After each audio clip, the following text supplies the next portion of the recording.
there we go. Hello, my name is Kevin. This is Dirty 20 Gaming.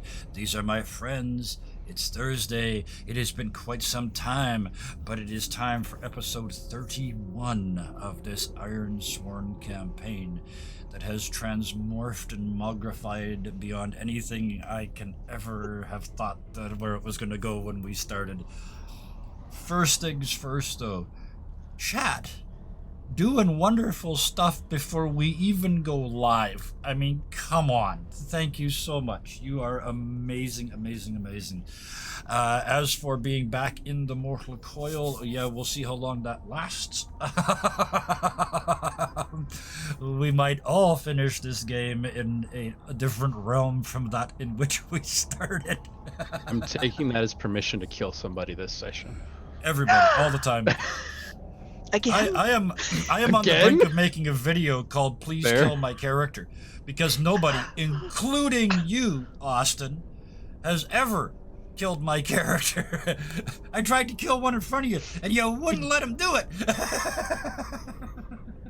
Yeah. You can't even argue. I killed him once. That is true. Basically, it's been too long here. So it's 0.5 of We a kill. need to get our dark on, folks. That's right. So let's get it on. Let's get this dark on in this amazing game. Sean Tompkin, a great game. We might even use parts of it tonight. I hope so, for your sake. Ethan, this character sheet, same thing. This is details. The entire game is on this sheet. It is so wonderful to use. And again, I hope we actually use it tonight. We will see. But before we do that, we need to start the way we always start, which is some recaps. And usually, to be fair, before we start, I say, does anybody want to go first? Or somebody says, I want to go first. And we didn't really do that because we're out of practice, because it's been a while. So does anybody want to go first? Any volunteers? Somebody set I the voluntold Austin. Okay. So this will actually be from Gear's point of view. Surprisingly. Mm-hmm. Studying with this woman, it's very strange. She teaches me things that, well, I don't know, for someone who spends so long watching and listening, I feel as if she's finally opened my eyes to something I've been blind to. I find that I am so afraid of leaving these creatures, and I find leaving pieces of myself behind in them maintains some sort of connection. But Hala has shown me I need not leave these pieces behind anymore, because these creatures are much stronger and larger than I knew. I was arrogant to think that I had to leave myself with them, that it was my plan to move back and forth between them. These creatures are tethered of their own will, and leaving parts of myself, it to them is almost insulting. For it is I who am intertwined with their spirit, not the other way around. These markings, they're proof of that. And Hala has shown me. Moving back and forth between these creatures and myself is of no detriment to our connection. Until this is all over, until all of the creatures are here and leave this world of their own free will, we will be connected. I find that with a little more practice, I may be able to return to my friends. This time, with wings, claws, fangs, that are not my own, but are lent to me by friends.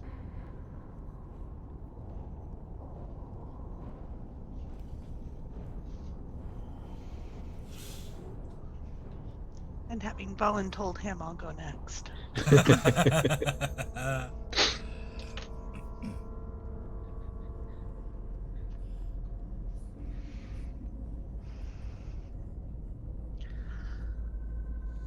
I can't tell which images are memories and which are visions.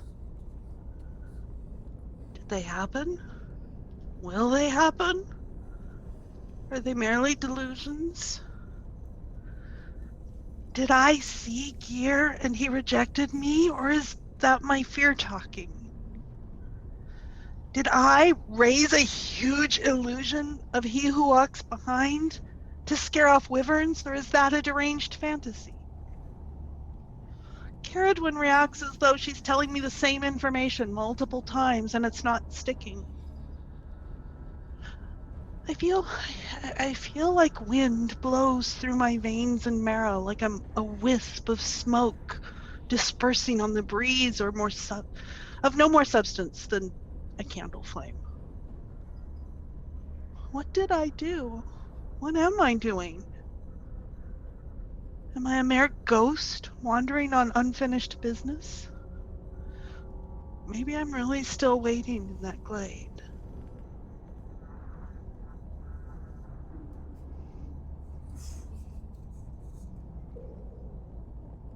Now that it's sufficiently dark. You My can change the recap will music be now, from Austin. Does anybody else have a brighter recap? I can switch I us could do some it from music here. Brahms' point of view, then it would be kind of bright. Brahms' point of view starts. These fucking idiots. I was just Yep. gonna say, I don't know. Yeah. Uh, Austin, can you move that mic just a fraction away from your mouth? Just a tiny bit louder than everybody else, and I got no other way to fix it. Thank you. Sorry. It's all good. So, I'll go next if you want, or You can go, yeah. sure, okay. You look surprised, and I get it because I never offer to go next. This is, you know, those moments just as you're making a really dumb decision, and you've got all the time in the world to just after you jumped off the bridge, but before you hit the water. You got all that time in the world to think about what you just did. And this is in that just after Bill has chosen to drop into this hole, into the complete darkness. You complete and utter moron. You're a thief who's sworn he won't steal. You're a shadow walker who's sworn he won't walk in the shadows, and you just jumped in a big black hole with a stolen rock, or wyvern, or whatever the hell it is. How'd you get so good at making promises you couldn't possibly keep? How'd you get so good at making promises that you could only ever hope to break? I hope I land soon. Caradwin?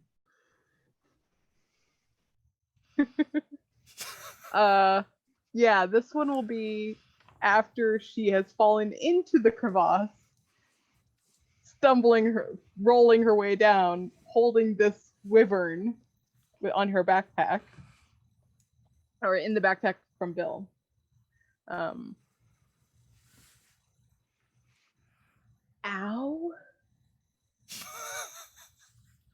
That's it. Yes, that's it. I don't know if this is better or worse than the wastes. They were actually fighting me to go to the wastes, unprepared, just fuck all, through open space. And I had to convince them it was a bad idea. There's nothing out there forever. Who knows how deep it goes? There's no animals. There's nothing as far as supplies go. We'd be dead within a matter of hours, potentially. And quiet, you. And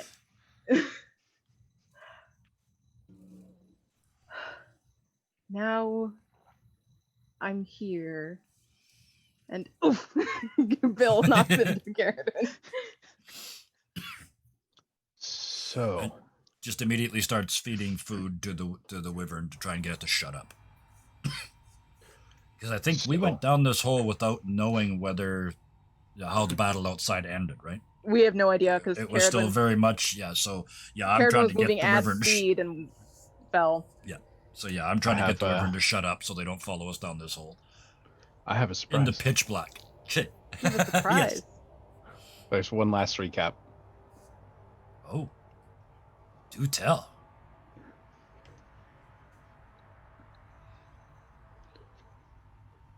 Who is this woman that stands before me?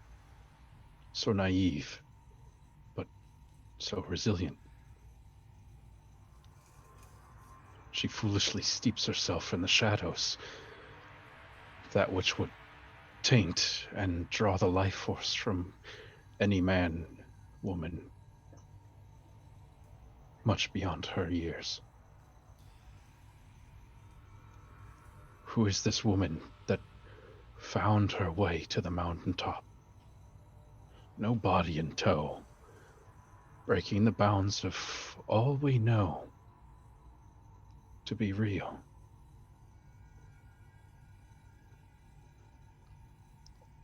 Who is this woman that the ancients so desperately wish to lock away?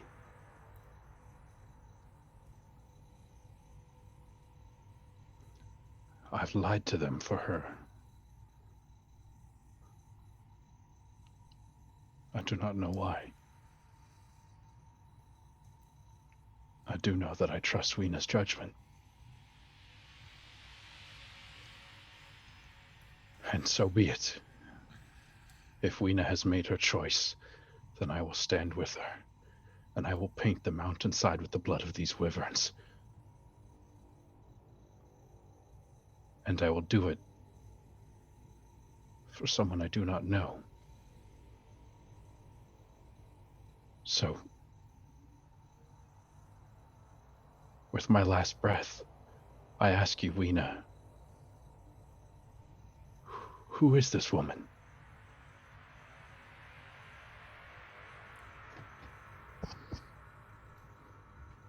She is the future.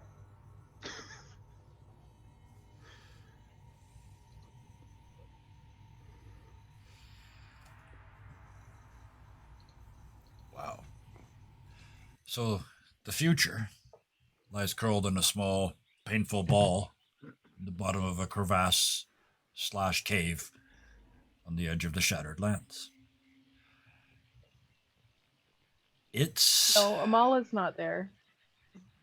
no. I'm sorry. I meant Caradwin and Bill. This is what I meant. Yeah. Sorry. I segued the wrong person. That's what happened there. I'm out of practice. It's been weeks. I'm used to doing this 5 times a week. It's been way too long. I'm out of practice. Caradwin, the other chosen one, is down this hole with Bill beside her. And an ornery wyvern baby. Yes, which Bill is just feeding the supplies to. In fact, I will take off. I think we should.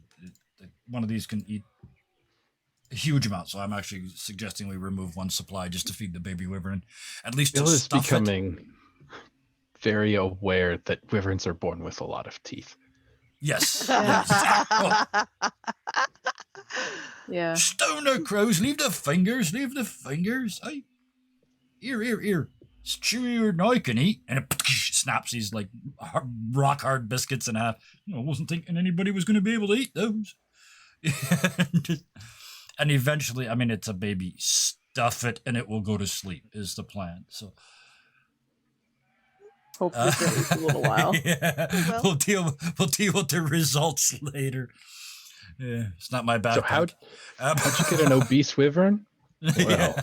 It can't fly, but it rolls really well. Well, downhill, it rolls really well. But Caradwin, you kind of come to your senses before Bill would, I think, even in the dark. You're a natural hunter. As the little bugger and the wyvern quiet down, Um, this cave is silent. I mean, it's cold here, so there's, you didn't expect dripping water or anything, but there's not even moving air, even though there's a raging storm outside. This part of it's very rough cut, it's very natural, but as your eyes adjust, there's a pale blue glow that you see in the distance, and it's a 90-degree corner. Like there's a kind of an inverted triangle of palest blue light. Looks for all the world like the top of a door frame. And she'll kind of look back up through where she fell. I imagine quite scraped up from that one. Yeah. But she'll kind of look up and figure out how, like, that they're not going to get out that way. No. Before kind of nudging Bill's arm. Do you see that? Right. Well, are you pointing? You're pointing in the She'll darkness. turn his head. Turn the. Oh. That's a door and all, isn't it, miss? What would it be doing down here? Being open? Why is there a door here? Well, I ain't got the answer to that, but I know how we can find out.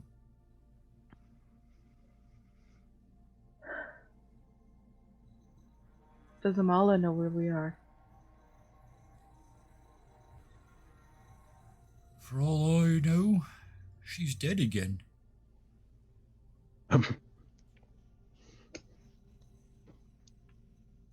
She ain't down here with us, and I don't hear no yelling up there. And Caradwin will pull out her bow and kind of stand underneath the edge of the crevice and point it upwards and kind of shoot an arrow into like the upper portion of it to kind of like give a hint as much as she can. Well, no, just as a like a yo, Caradwin was here. Calling card. Do you want to leave it stuck in the wall, or are you firing it out of the cave altogether into the air? Like, I'm not quite sure what your goal is. In the wall, up near the top. Up near the top, so they can just go. Oh, that's a gotcha. Marker. That's what I thought. Yeah, just wanted to make sure. Okay. And yes, hello, Wookie. Welcome to the show. So you do that, and as you turn around, I'm already moving. It's a chance to not have to shadow walk. If we can get somewhere where we can see, I don't have to do that. So he's blind walking through the dark, heading for that light. Yeah, because we got nothing down here. About halfway there, I stop. Oh. There's art on the walls up here, miss. But not art, if you know what I mean. Art. And she's kind of starting on her way down. As you're going by, I think it's called a frieze, miss. And as you look past him, you can see the one wall of this. First, you can see an actual door, like it's been cut into this raw stone. And it is a perfect rectangular door. And beyond it, in the same rock. It's not like it's a different place. It's the same rock. It's just from here on in, it's been built. On both walls, there are these slightly three-dimensional friezes. They're only about this deep. And the ones that you can see on both sides are people running in terror away from the door. And each of them glows slightly in the dark, a pale green glow. And it's kind of a misty light. It's like the room is filled with a mist and there's these pale kind greenish... kind of like dust motes or something like that. A nacreous odor emanates as well. Yeah, it's that. It's, yeah. And you can see that it's paint of some sort it looks like it's been dabbed on with fingers. You can almost see the fingerprints of the painters that have colored these figures so that they glow. It's just enough to make out the hall heading into the darkness. Oh, I don't like this. There's no Yeah. sign of what they're running from. And Except she'll that as look- you step in the door, they're all running like away from you down the hall. You look above you on the wall, there's nothing, there's no symbolism of what they're running from. If she goes back out, kind of out past the door and touches the wall, is there anything? It is frigid cold down here. Mhm. You know that when the folk from the south come a visiting, I know where you live, so and you talk the idiot child into licking something cold day. It's like that with your Mhm. finger when it almost takes the skin off. Yeah. It's that She'll- cold. Yeah, down she here. would probably use like the cloth of like her sleeve or something, and Or your like, glove try to or whatever. feel. Yeah, yeah. a little bit of it stays Whatever on she the has. ice. Yeah, it's that Mhm. cold. Like whatever you touch it with, that little bit of fur or whatever stays stuck on the ice. Is there any kind of sense of indentation that's not natural? Exactly the opposite. Anywhere there isn't It's smooth. a carving, it is preternaturally smooth. There's no workings marks. It's almost like it's been melted rather than cut. Mm. Okay, And then. of course, with it so cold, every breath is just making it mistier and mistier in Mhm. here too. So, Well, we're not getting out that way for sure. We should move forward carefully. I like that carefully bit. I ain't got much left in the old bravery tank, miss. Yeah, me either.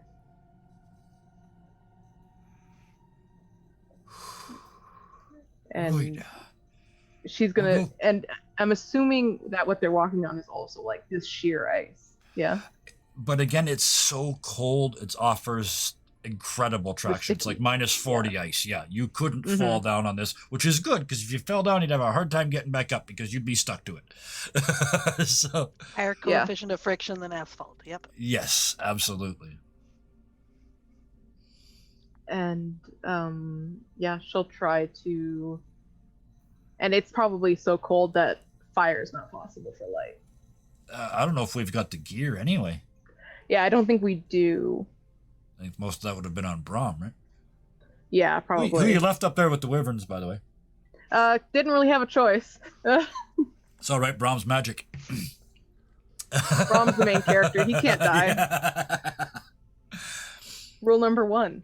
The hero of this piece. We're all expendable. Brahm is the hero of this piece. Brom is the only Absolutely. one with plot armor. Yeah. Brom and the spirits. Yep. Speaking of the spirits, Bill looks at you and says, I'm kind of glad that little one's sleeping. I mean, I know it's all and all, but I don't like this a bit. I mean, honestly, it's probably the most adapted for this. They like the cold. Looking at the images on the wall, it's not really the cold I was talking about. And he just reaches over and pulls the flap over the sleeping wyvern, so if it does wake up, it can't see. Protect the Yeah. eyes of the young. Mm-hmm. Yeah, I don't think this is good. And then Oh, she'll kind of check her backpack because the bear should have been in hers, yeah. and it's not because it's up there with Amala. But we don't know that. No, you just know it's gone. So I figured the tumble wasn't gonna be good Yeah. for it, Yeah. so it fell out as she fell. Yep. Don't squish my babies. He barrel rolled. Oh, and was caught in a net made of pun. Face danger. Endure Yeah, endure pay the stress. price on that one. pun Fate damage. move, endure pun. Oh god. A So move You specifically take for stress. Robin and her proud puns. I'm gonna build onto Kevin's little dungeon here. Yeah, please do. The strange thing about this place is it's as if this sort of kind of luminescent miasma around the room is reflected off all the surfaces of the ice. It almost dances, it's ever present around you, but it's strange because there is no sound from the outside. You don't know if it's the distance that you've fallen into this chasm or something beyond that. But there is no sound of wing beats or wyverns or battle above. There is only one sound, and it is so distant, so far off, it just tickles at the end of your perception. It is this sound akin to a man beating on his bare chest with open fists, one after the other. Boom, boom. Boom, boom. This perfect rhythmic beating from nowhere.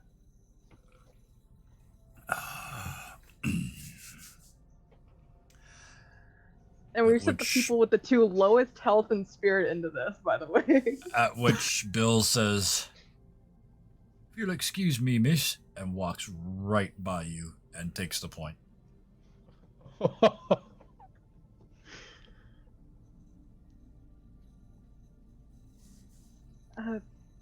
Bill, are you sure? Ain't nothing fancy, miss. It's just, and he points at your bow, you can hit him from way over there.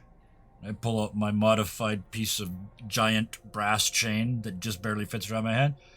I gotta get quite a bit closer. So if there's any fighting to be done, this is the logical order we should be in, miss. And you can just... The hand's Bill, just shaking. My bow will be of no use if it's dark. If I can't see, I'm shooting blind. And she'll put her hand over his. And that sentence froze him. Maybe. But let's not try till we're real desperate, right?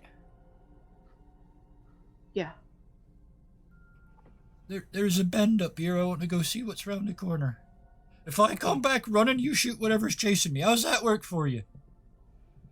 I'll be right behind you, Bill. Right. Work my way up and peek around the next The corner. last time she let him go into a place alone, which Yep. he got attacked by the wyvern. Bill's going face first. His Speaking of which, that's right. He's still got the big red mark too. I forgot that. He's been marked by the what is the owl's name? The Uwilla? Uwilla, yes. And then Where is the Uwilla? Amala, Uwilla was fighting a wyvern off. Mm-hmm. and it was big. Yeah, I think she's up with me. Yeah. She grew. And I believe somebody was also handed the white mane. That was Amala. So Amala Wait, would be what? marked. You are the This keeper was at of the very critters. top of the mountain. Yep. Yeah, it You've was got at the top of the mountain. I think He you've got gave- all the the ones that are white- currently with us are with you, except for the wyvern egg, which we have. Gear kind of set down the snow that he had, scooped up when he was there for a moment, and out came the white mane. And as a result of that, you would now bear this kind of phantom tattoo on your right arm of the 2 white cross chains. Right.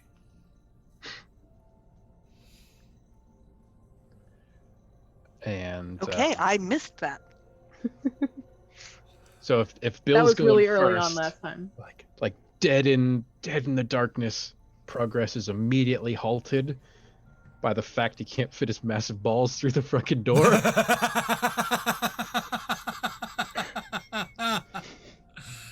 All right, let's go right into the Speaking freaking of darkness. speaking of that door, there is at this bend. There's another actual door, and Again, Bill works his way up and looks in, and again he stops. Looks back at Caradwin. I like this even less. Come and have a look. And she will. And there's more people running on both sides of the walls this time. But there's also, like, those are at the far end of what you can now sort of vaguely see in this new bluish hazy glow, bluish greenish hazy glow. There's probably a word for that, turquoise or something.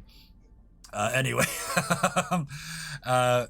they're running at the far end. About halfway along on both sides, something has crushed, mutilated, and killed them. So there's all these bodies on the ground. Again, each one painstakingly painted with this glow-in-the-dark substance.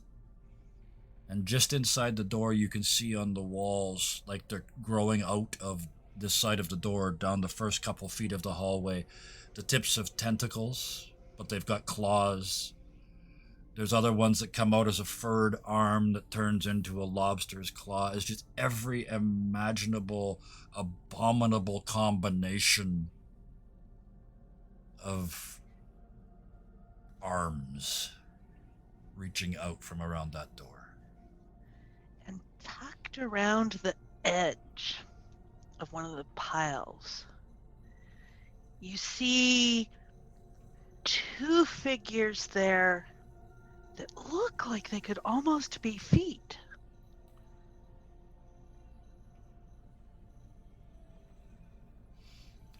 Feet has many meanings in this world. I've got Feet.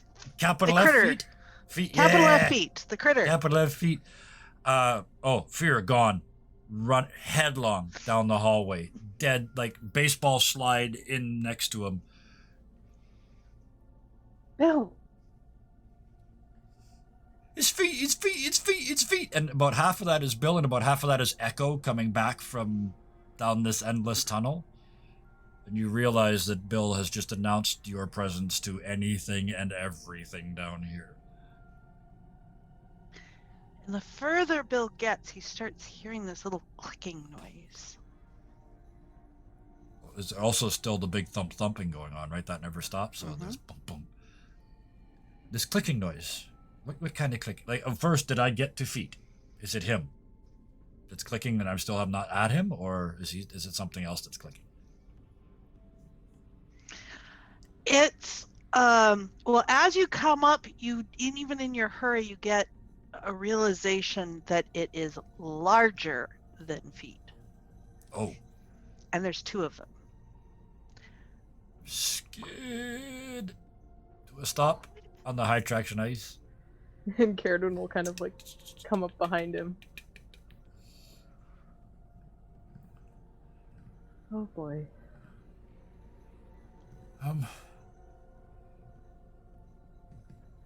Friends of yours? Oh, I wish I could say so. Maybe we could sneak. We ain't sneaking by. There's only one way here.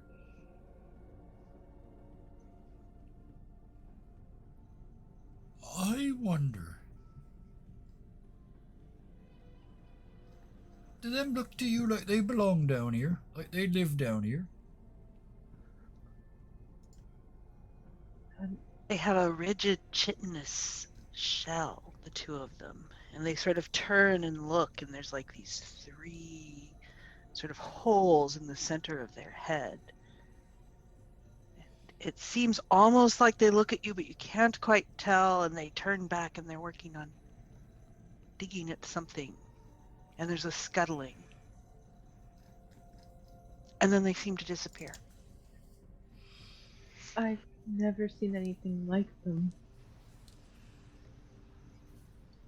And I'd be quite happy if I never saw them again, shall we, before they come back?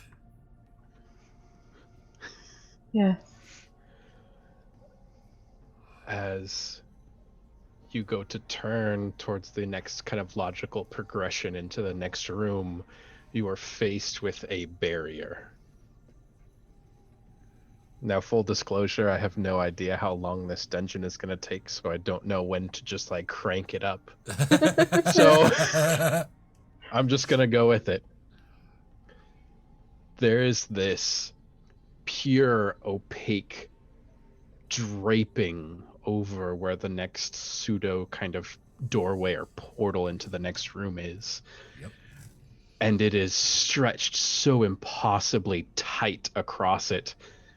The only way you know it's not a sheet of pure ice is because with every thump, it moves out towards you, the percussion shaking it. And as you get closer and you begin to hear the sickly sound of it adhering and unadhering from surfaces, you realize that this is some kind of flesh barrier that has been erected impossibly thin across this entryway.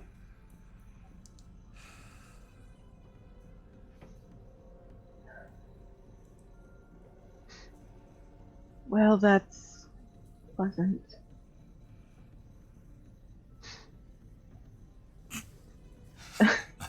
I almost said, you ever felt like in an area, but he'd have no idea. We're doing that thing where we're in the tiny spaceship in somebody's brain. This is cool.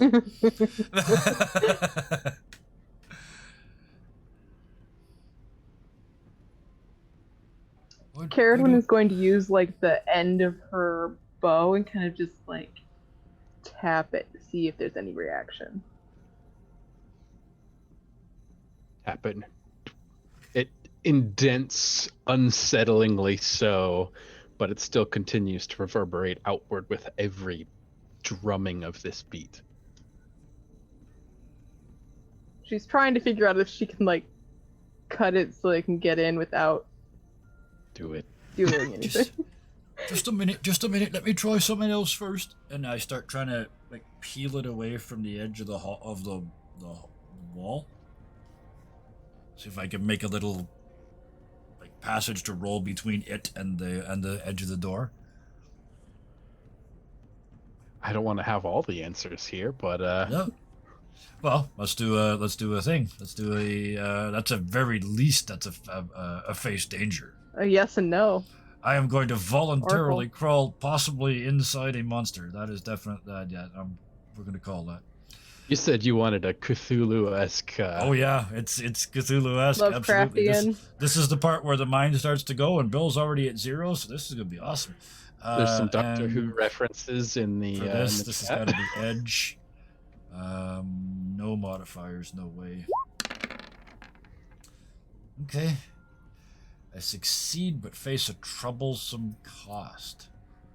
So Your fingertips. I was gonna you- say I get through, but it burns. as you slide your fingers around the outside, you find that it is grown into the ice and the rock, but you manage to find some place to sink your fingers into it. And as you give just a slight pull, all you need is to make a nick in this before it is this rip just spreads across it because of how tense it is drawn across it. And as it does so, this miasma rolls out this red fog that was held beyond this barrier, and you experience the full force of the percussion that is in this cavern. As it hits and it reverberates around your head, this kind of repetitive, continuous noise would drive somebody insane being exposed to it for long periods of time. It's also a smell. That smell from earlier, that little hint of death. This is much stronger and much older. This is the nacre on the walls, sort of. The shapes on the ground outlining humans dead for hundreds of years. That mist now coming off all the surfaces. And this new red mist coming down the hall towards us. And Carradine will follow after Bill as soon as she sees it's, she can actually go through. Oh. Yeah, you look down at his hands and they're burned where he was peeling away at the membrane before it went. I took a harm because I'm supposed to, because I was a wee kid. So, kind of, bad idea. Oh, and there's you can see the across his shoulders. He's kind of burnt from the cold of the wall too, where it brushed the back of his shoulders as he went through. Careful. And where you can't see, you feel something moving. Yes. One of those movements in the cloud that makes the cloud move. You see the cloud move, but not the thing that made it move. Boom, boom. Boom, boom. I have no idea what's in this place. Me neither. We're gonna have to go in and find out. That's the scary part. That's the scary part. We have no other way to go. And for anybody who has never done a co-op game, it really is, because none of us know what is going to happen in that room, and all four of us are looking at each other going, one up, one up, one up. So let's see. Oh, Yeah. So let's see. You become aware of a clicking that's going faster and more dispersed.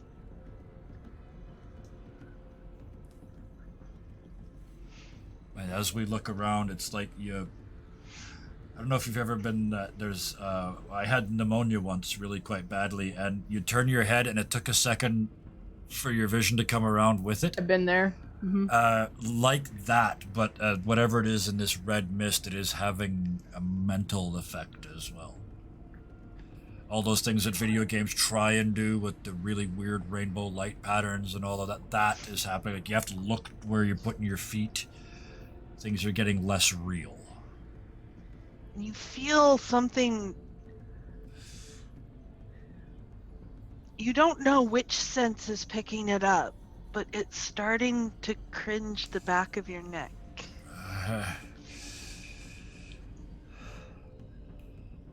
All right. We can't hang around here all day. I'll not take it for much longer.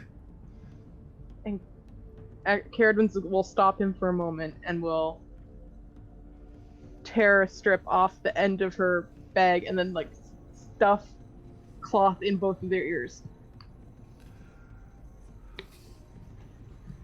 That makes sense. Stop it. It won't stop say- it, but it will Yeah. I say alleviate. secure an advantage or take some momentum or something in case you need it.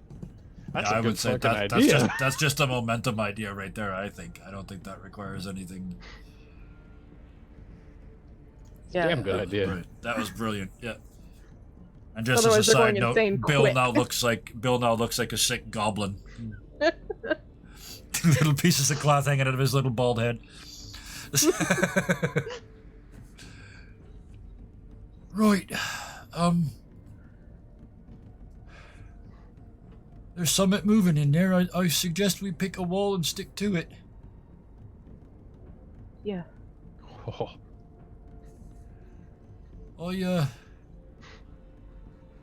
Right, here we go then. And I'll step through.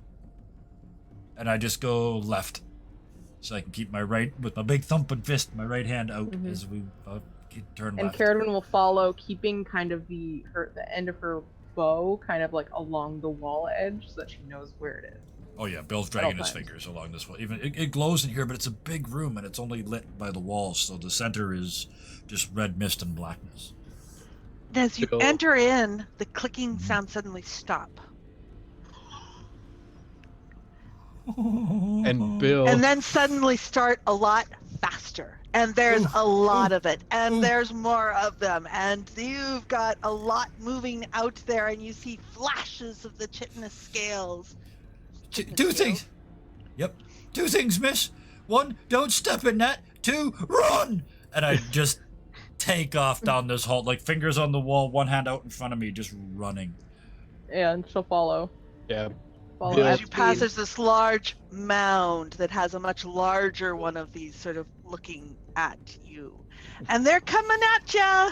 Of course they are. A swarm. As you stop for a minute, your hand on the wall, you realize it's come away from the wall just a moment as you have thought all these lumps that you've been running over have just been natural formations to the cave, but now that your hand is stopped on one, you feel the creatures moving beneath it, sliding away from where your hand meets the wall. Gross. Joy. and suddenly you come up short as a spray of something noxious goes into your face and leaves you somewhat blinded and just retching, and it is horrible, and it is all over you. Yeah. This is the moment. In that moment of panic and fear and frustration and no idea what's going on, Bill tries to channel what he saw Amala doing, and he tries to summon light. Ooh. And I have no idea what to roll for this. I think it's wits. Is it wits? It is wits. Is there a source of light to pull from? Just the walls. There's that pale blue light. Yep. Which for a Dim first light. try, yeah. Oh, I know what's gonna. I Light have an bearer, idea that's what if it's called. Yeah, light bearer. Uh-oh, I Okay, heard a dice wee being- kit. So, just concentrating with all his might, and you hear him trying to rapidly mutter, and you seem like he's trying to get to the south side of a circle. He's trying to do it all at once, like the whole ritual he's trying to do in 2 seconds. And it doesn't work particularly, but it does work to the extent where all these glyphs on the wall get brighter. Enough to brighten, to light the whole room. And just when you're kind of going, oh good, Bill hits the floor. I was already at 0 spirit. So, And Caradwin kind of, I guess, takes in the room while also trying to keep the swarm in her sight. I want to see what That's happens coming when at this speed. when it And brightens these up. things are That like is- half the size of a human. So may I? Oh, please Yeah. do. So Always. as these glyphs kind of ramp up, you realize that this is no longer this kind of dark blue cavern that was what you had sort of been able to see before with the beautiful ice that is lining these walls. This is this kind of pseudo kind of fleshy surfaces all around you that come together and dangle these large sort of polyps from the ceiling that undulate and move. The critters themselves that are moving through this fog, what you can see of them, they bear no eyes or ears, just these dark holes that enter into their body that the fog freely moves in and out of, but they manage to point themselves directly at you without any kind of trouble. These divots and ridges that naturally form in these walls are constantly moving around you as things are sliding back and forth between and beneath the surfaces. when you do see them, you can see the snapping of mandibles. But for the first time, from even deeper below our feet, vibrating up through the floor, we feel an utterly alien language. Like human voices couldn't even do it. But coming up through the floor, it's just, and for a moment when it starts, everything stops. Every creature freezes. Then they go back about their business. And for the moment, that voice fades away. And as it fades, the percussions that are ever present begin to accelerate. Doo, doo, doo, doo, from deep within this chasm. And Caradwin has her bow pulled. Like, she has no idea what she's gonna do. She has Yep. no other Just standing over Bill. standing over Bill, like trying to keep track of everything. At this point, just throw him out, just get another one. No, she won't. That's not what she does. He left me in the dark. I just barely got myself out, bastard.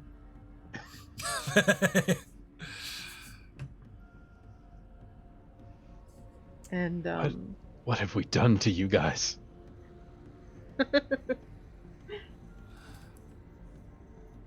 and she will kind of... She'll test out shooting towards the swarm, not really at the creatures, just kind of in front, to see if it does anything to startle them off, or if they're just gonna go. Gross. I guess roll strike. I don't know what the mechanics are. Well, yeah, roll strike to see if you hit. I don't know. Yeah. Yeah. We'll see what happens after that. We'll decide what It's happens. a hypothetical strike. Yeah. A vain attempt. No, that's we kid. Okay. So that makes sense to me. That makes perfect sense to me. You hit it like, and it just, and none of the rest of them even break stride, and that one just keeps coming, but now it's limp. But one thing that you notice about these things is as you whip your bow up, you're used to hunting animals that rely on sight, and so when they see that flash of movement, they react, and you have to kind of move to them. You notice that when you flash that bow up, they stand perfectly still, but it's when you draw that sinew back, the creaking of the wood, that they begin to react and to move. So you're just a split second ahead of what you would normally be hunting. Yeah, and so she calculates a new plan, which is pick up Bill from the ground and keep running in the other direction. Yeah. I believe the plan is fuck off with expedience. At speed. Yes. At ludicrous at speed. speed. In another game, with we'd the be quicks. casting Expeditious Retreat at the moment, but watch We me don't have rogue. that. Watch me rogue. But Caradwin is absolutely. You used to carrying deer home. Bill's a spindly little thing. Not on the So- deer level. No, nowhere Not near. on the deer level. And so she is running Bill, with this not a limp deer. Bill. Definitely not a deer. So, Let's see if we have some good. give us. I think maybe face danger, maybe. Just to Yeah, give us that like, would- does this get mhm. better or worse? Or just that's Yeah, all I really let's want to know. see. I almost clicked As you wrong. charge off into the now slightly brighter. Well, you're still in this big room too, so you're just gonna keep following the wall, looking for a door. Yeah, she's just gonna keep as close to the wall as she can. She doesn't want to go into the dark. Oh, fuck! Oh boy. Well, on the That bright side, was nice knowing you I got one guys. more, yeah, I got one more. And Just the before I clicking. died, I actually got a progress on my I renounce the shadows and learn to control the light vow, but it's good to Yeah, have 'cause you accomplished resist something it. before you die. An idea. Go for it. What do I? Oh, what I have happens? I'm dude? I'm I adding have one on too, actually, to. so yeah. You guys go first. I'll add on to whatever happens. You And so the clicking is coming closer, and it sort of moves forward a little, and it moves like kind of like a wave, almost like a coordinated thing. and just as it's closing in on us, your fingers drop into a hole in the wall. Something you don't know, but there's a hole. And the mandibles are now close enough you can see them outlined in this hideous light, and you can see that they're dripping. Something. And you just grab Bill and dive into the hole, and it's a complication, so we fall. Just. I think we should probably both take one arm. It's a complication. It got us both, right? As Yep. you. I'm at Down to one one. health and I'm down I'm to at one health and one spirit, y'all. I'm at Oh, one health I and got zero you guys spirit. now. So, yeah. Got you right where I want you. And then So- to the bottom of the tunnel. Expecting to slam into this hard packed ice, you're surprised when you hit the ground and it ricochets back this kind of waterbed like effect that ripples out from you, and the clattering clicking creatures drop around you, and the remnants of the glyphs that still emanate around you. You see one of these creatures slam in, flip up onto their legs, and aim that kind of cavernous head in your direction. And as it begins to kind of creak and skulk forward, you watch as the wall begins to meld out in this kind of vaguely humanoid shape as the kind of sinewy skin stretches into the shape, and it almost appears to be a human reaching for some kind of sickly embrace before these long blades extend out like a praying mantis, slam into the clattering creature and pull it, vanishing into the wall.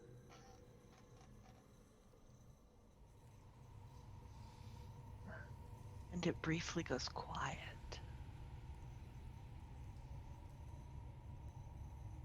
Except for the boom, boom, boom, boom. Which you now realize we are standing on. This massive beating heart beneath the ice.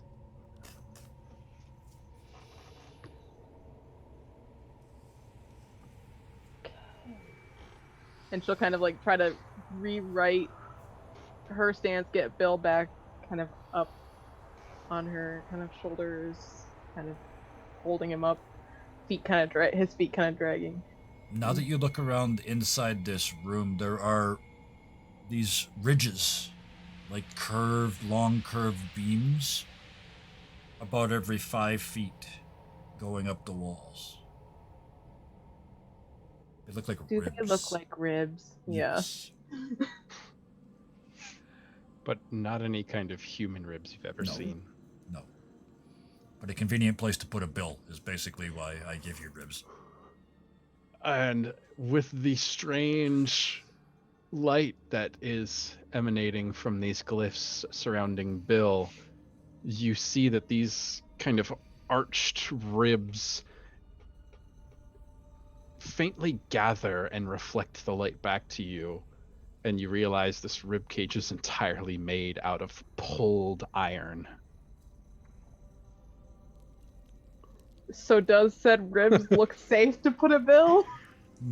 Kevin? Because I don't think it looks safe to put a bill. I would say it's the only solid part of this structure. This has now gone completely organic at this level. Mm-hmm. It's just trying to figure out what she's going to do.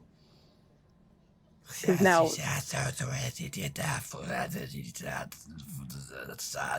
starts again in the basement. And it's like hundreds and hundreds of voices of different languages layered over one another, this conglomeration of noise that's... You look up in that hole that we came through. All around it you can see mandibles and claws, and she will hook Bill, kind of like drape him over one of the ribs, and then kind of climb on one herself and kind of like get footing, and she's gonna shoot an arrow into the heart. You can't miss. I mean, she has nothing else she can do. The whole floor of the room. But at the same time, it's so difficult to draw that string back and focus because the percussion is so loud now. It jostles everything. It's shaking the inside of your body. You feel your eyes and your vision vibrate in time with it as you begin to kind of try to focus this arrow. And something grabs your ankle.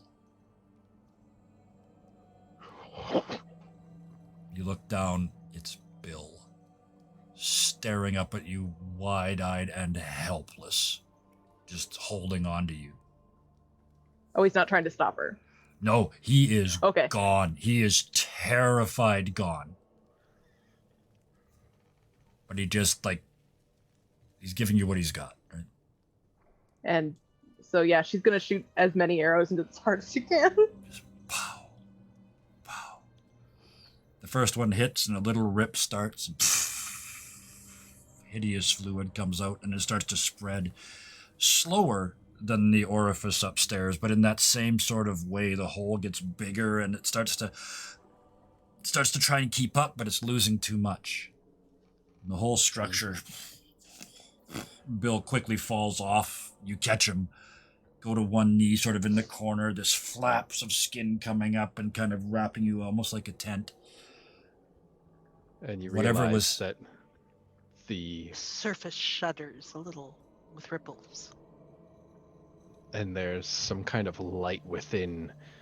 When that arrow hit it, the light spread out into this unseen vasculature of this cavern around you, and you realize there's another sound with this massive beating, another faint percussion right behind you as you turn around and you see the chambers of another heart, much smaller, a seedling in the wall behind you, and the light begins to spread, illuminating hundreds, thousands of small beating hearts circulating the entirety of the shattered wastes.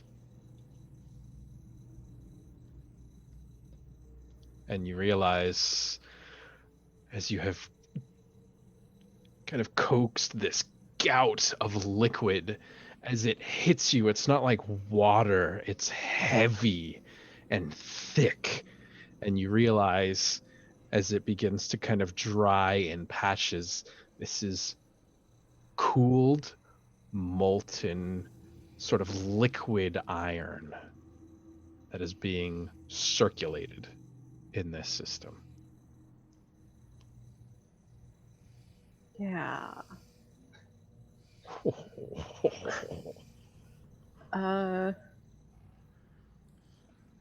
Yeah, that's a lot. I would say that was a complication. Yeah. Now it's just figuring a way out of it. That's the thing. Oh fuck, I never think that far. Sorry, dude. Yeah, that's my problem. That's a me problem. So what you're saying is it's made of people. The whole One for Shattered you, Jeremy. Wastes. Yeah, the whole Shattered Wastes is alive. Yeah, that makes sense actually.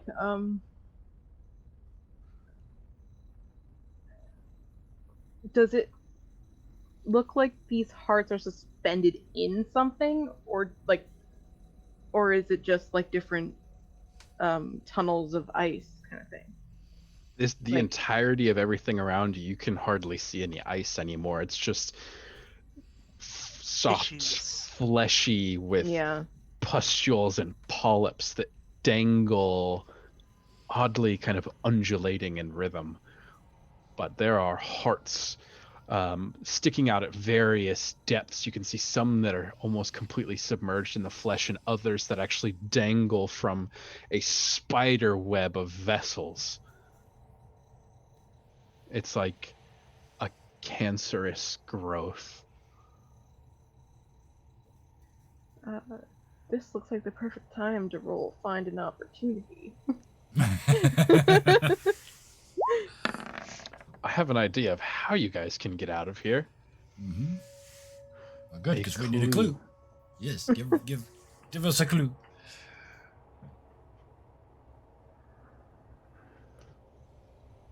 Because I have an idea as well, but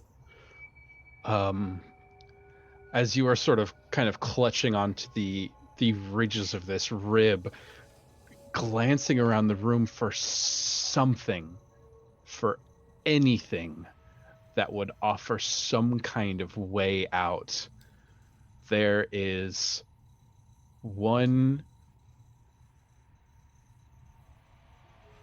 thing that catches your eye. There's this sort of ever-present light around, but it's almost as if the darkness from within that light is drawn together into a small capsule and formed into a perfect sphere. And as that sphere opens up and relinquishes, there's a small mote of blue fire that dances for a minute before it's quickly extinguished by the miasma. And you can see there's 2 or 3 of them that are just quickly doused. It seems that She doesn't need any other hint. Like, she is hoisting Bill up and moving as fast as she can. he can Through move, them. but he's not mentally left. There's nothing left in the room, but he can. You don't have to carry him anymore, at least. Yeah, she's still probably gonna be like holding on to him, making sure he doesn't get lost. And you follow these little wisps, darting inside. Try not to think about where you are inside this alien creature, going past things that must be organs, but you can't imagine or fathom their use. And finally, you see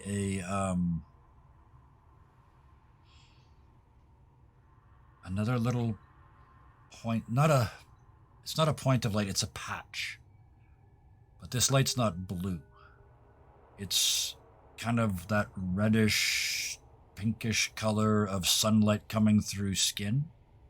Like you imagine what it would be like inside looking through a cheek. And you can see on the other side of it, it's a reddish, orangish, yellowish light. And as you are rushing now, causing massive vibrations in this sort of watery barrier that holds you aloft, you feel the figures begin to meld up out as they give pursuit, but they don't step or stride. It's like the flesh ripples their form towards you as they begin to coast along the surface of the flesh towards you. Yeah, run faster, Yeah. and she will like use one of her arrows to try to cut open this. Just this throw Bill. Well, I was going to say, you hit it with the arrow high. Bill, just below you, stabs his dagger in and just starts cutting through this, what is obviously flesh. And there's a spasm as you make the cut. Go. As you go through, you find little glimmers of light that sort of beckon you through. And there's just the light that's chasing after you and following after you in those forms kind of seems to sort of fade out as these others, like you've crossed some sort of threshold, and as these others pick up. And so instead of chasing you and pushing you on, these others seem to be drawing you on. It's not comforting either. As we push our way through that barrier into this other place, as first your head pops through, the first thing you notice is the wind. It's like sticking your head up out of a manhole cover. And you kind of get one shoulder out and the other shoulder out and up, and you can see now you're above ground again. Somewhere in the shattered wastes. It's still a very organic feeling as you pull yourself out. Everything inside is still clingy and soft and polyp filled, but out here it's all hard rocks and snow. Yeah, at least that's familiar. Just as likely to die in either one. So she will pull Bill up after her. Check to make sure the wyvern is still in there. Mm-hmm. Sleeping like a baby because It's we don't full. need that Yep. complication right now. Yeah, it just smells like wyvern gas in the bag. That's had a lot of food earlier. As you kind of force your body out of this hole, dragging Bill behind, you see the undulation of all these critters. It seems as if they're going to come out of the flesh at you, gnashing pincers and clattering teeth. And you feel the impact, but rather than this impact of flesh on yours, you feel the wrap of something around you and two fingers pressed to each of your foreheads as you are both pulled bodily and spiritually away. And as you slam into the snow, you see the crumpled figure of Manja lying next to you, the snow around him crimson, and you see Weena kneeling there as well, her hair just a mess, both of them panting furiously, their spirits both reduced to 0 as well. Wow.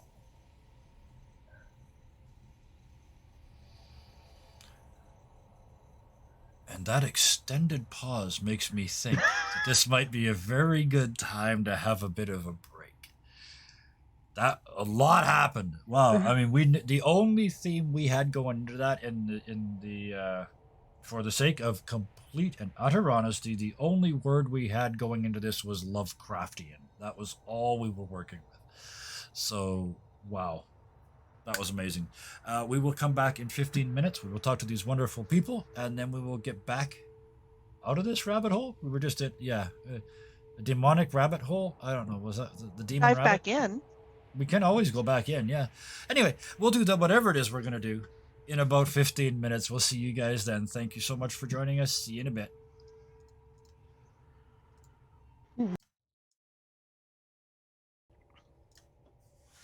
And we return. It is still Kevin. It is still 3020 Gaming. It is still my friends. It is still Thursday, and it is still Ironsworn. And it Creepy got edition. dark. It got dark with pustules on it and polyps. So, And miasmas. oh, miasmas aplenty there were. And Have a cookie. so, to lighten up from that, let's go talk about a ghost for a little while.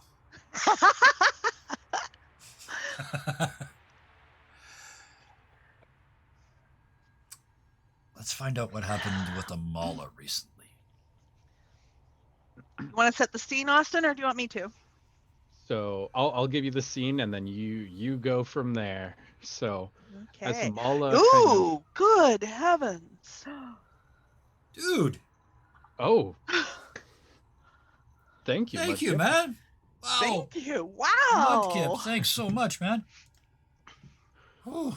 Oh, now I'm feeling the pressure. I gotta make this. Let's make this good. rock. Yeah, you gotta earn Yeah, 5 subs, dude. Yeah. So as Amala stands in this field of nothing, it's just pure white all around.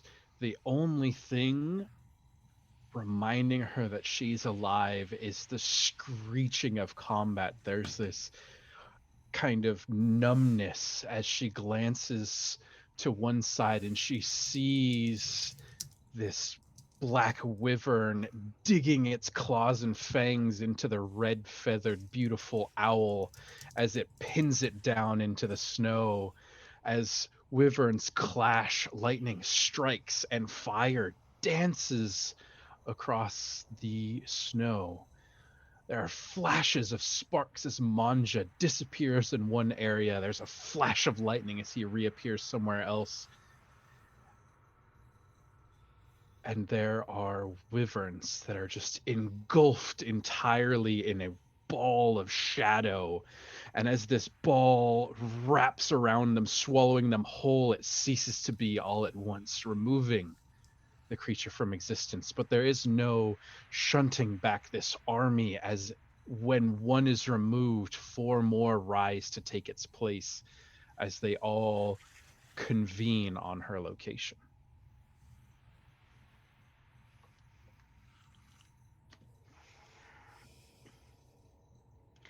And seeing the wyvern dig into the red crest sharpens her focus quite abruptly. And she feels almost a writhing along her skin as she imagines herself there between the claws and the feathers. And she imagines herself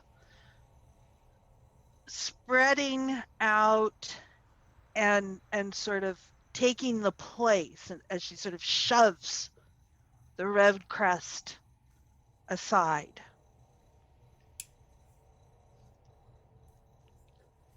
There,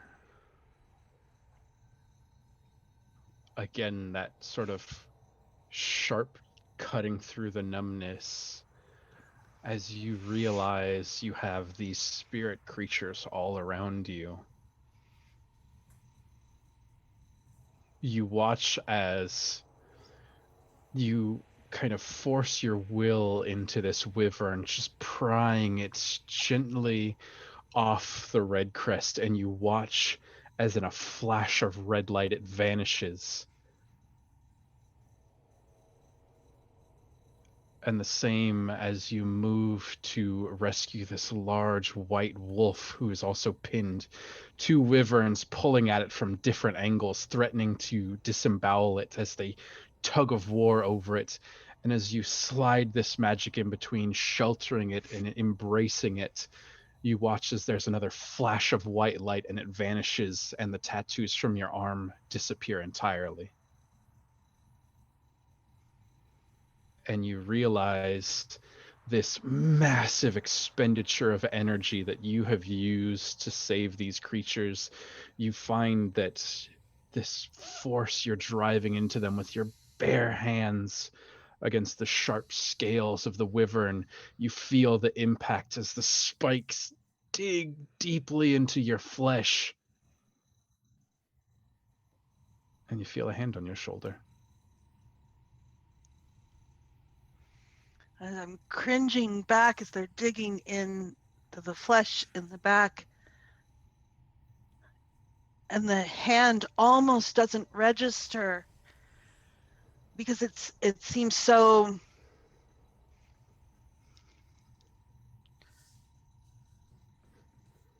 discontinuous with what else is going around. And she turns and looks.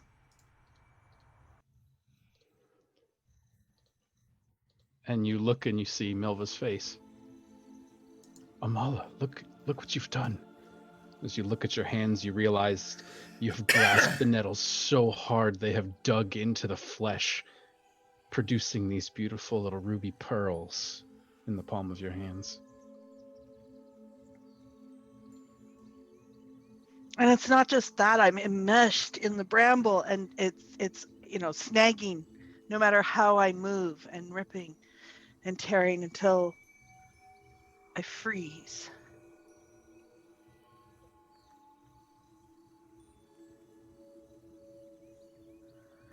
And I look around. I take a deep breath.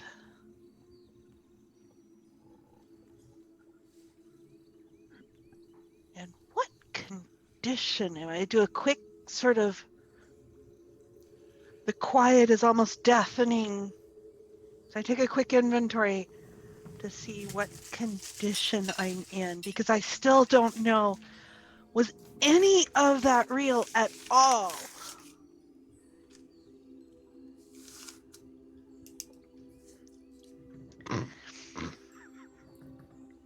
And I know I'm somewhat real. I'm not just ephemeral ghost, because these thorns are snagging at me. They're tearing at me, and it stings and it hurts, and I'm got blood. And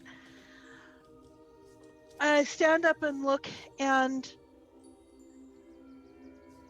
I'm in Milva's garden, but the carefully cultivated area is now just covered and encroached over with the brambles, and it's like they've taken over again. And the house is still there, but the cottage is kind of, Aged. yeah.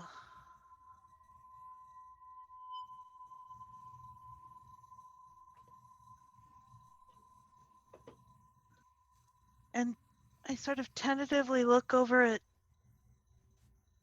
at Milva.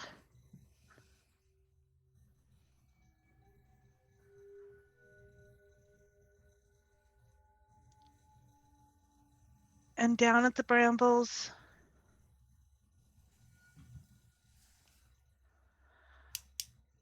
And she suddenly shifts and goes straight into the submissive stance.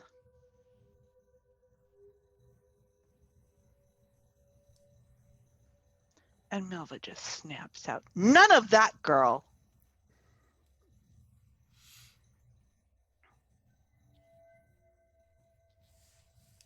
And Amala looks up startled.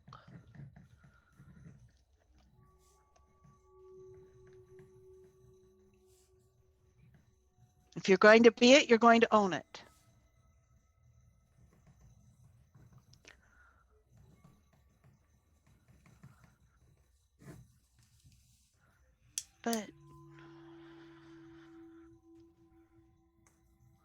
But be what? What? I mean, this has all gone really crazy, and ah.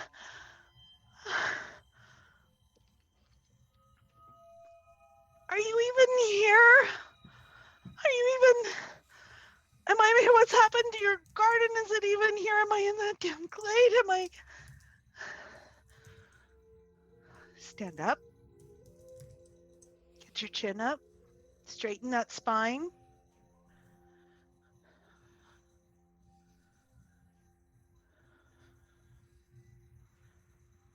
You've come too far, girl. You got to do this now. Take the breath you need.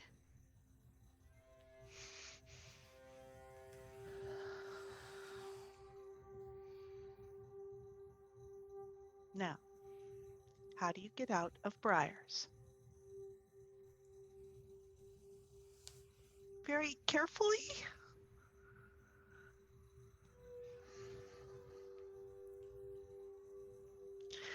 All right. I move slowly. I give back to them so that they let go. I relax so I'm not pulling against them. And then I carefully draw myself out.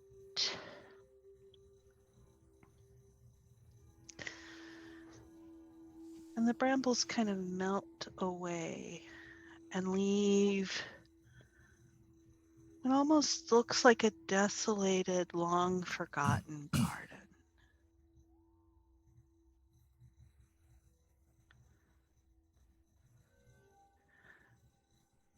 And Amala looks down. She's still all scratched up and snagged, and bits of her cloak are, torn and snagged. And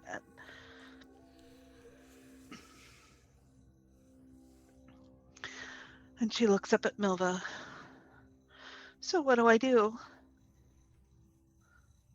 You think I know, girl? This is your world. This is your coming on. We turned it over to you.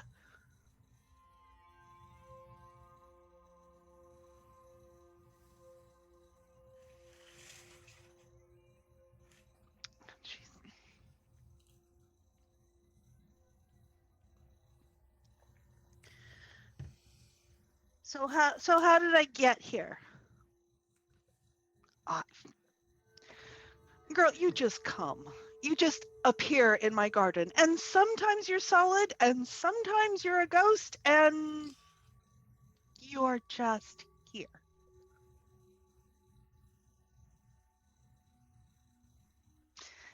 Is this even your garden? I mean, it's not looking very good.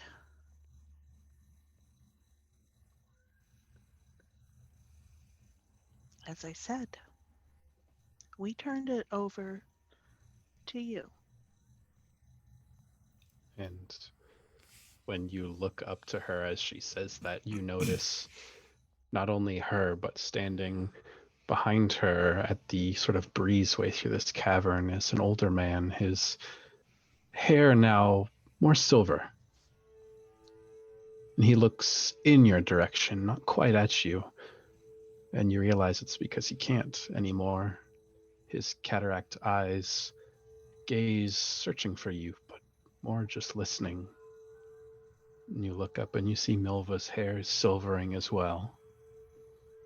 The wrinkles pulling gently at the corners of her eyes. But she still has that smile that she carries when she looks at you.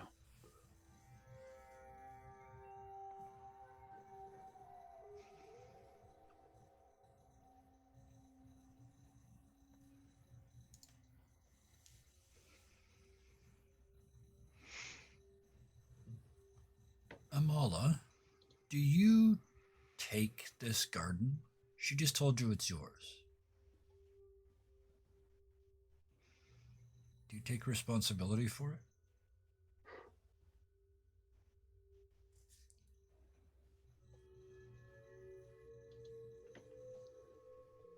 don't know. I don't know what that means. I still don't understand what this is. Milva has said it's a place apart.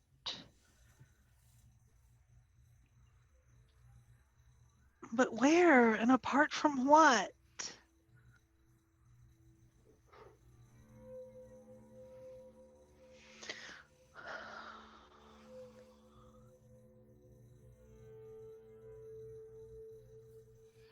And when I think about it, I don't even know how I have ever left here.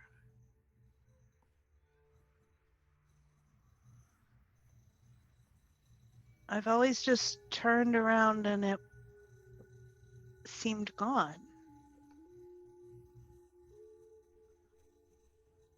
Although I don't really know how I've ever gotten here either. I've just sort of been here.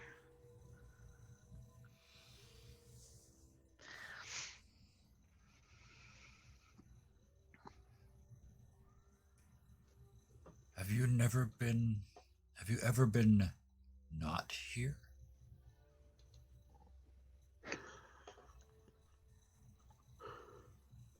It is kind of the logical next question, yeah.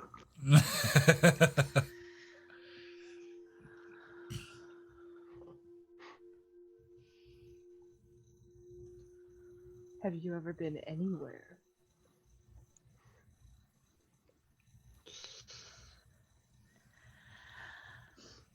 And Amala takes a deep breath and straightens her shoulders and straightens her spine. And Austin, do you want to have something to fit in here before the scene changes? I had an idea. Go for it. Always. As you glance down at this small plot at your feet, the borders of it are clearly defined. At one point, there were dark flowers growing in it, but you see now that the soil is dried, cracked, and damaged. The briars snake in and threatening to strangle the last bit of life out of every flower. And you realize that this little plot is alive. And it is fighting for its life. But the most important thing laying in this plot that is so close to succumbing to everything around it is a small link of copper about this big. That's not small. Small's the wrong word. Bigger than any piece of copper I've ever had. It's smaller than Small. It's small to the giants that it used to belong to. Yeah. Yeah, I was gonna smaller say than a bread box. Bill would recognize this, I think. This is Bill's plot, and he is dying.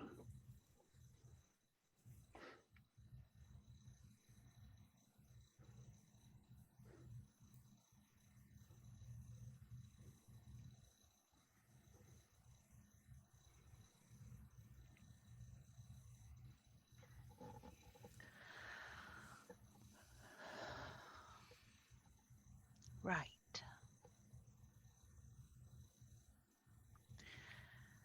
And she steps forward and she's on the plane of the shattered wastes. Has any time passed?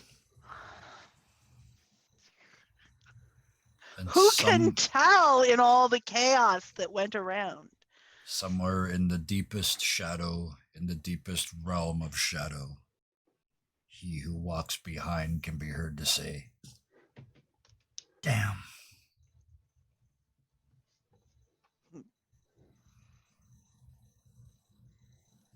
Yeah, that She hears describes my whole that. year. It's like, gone, old man.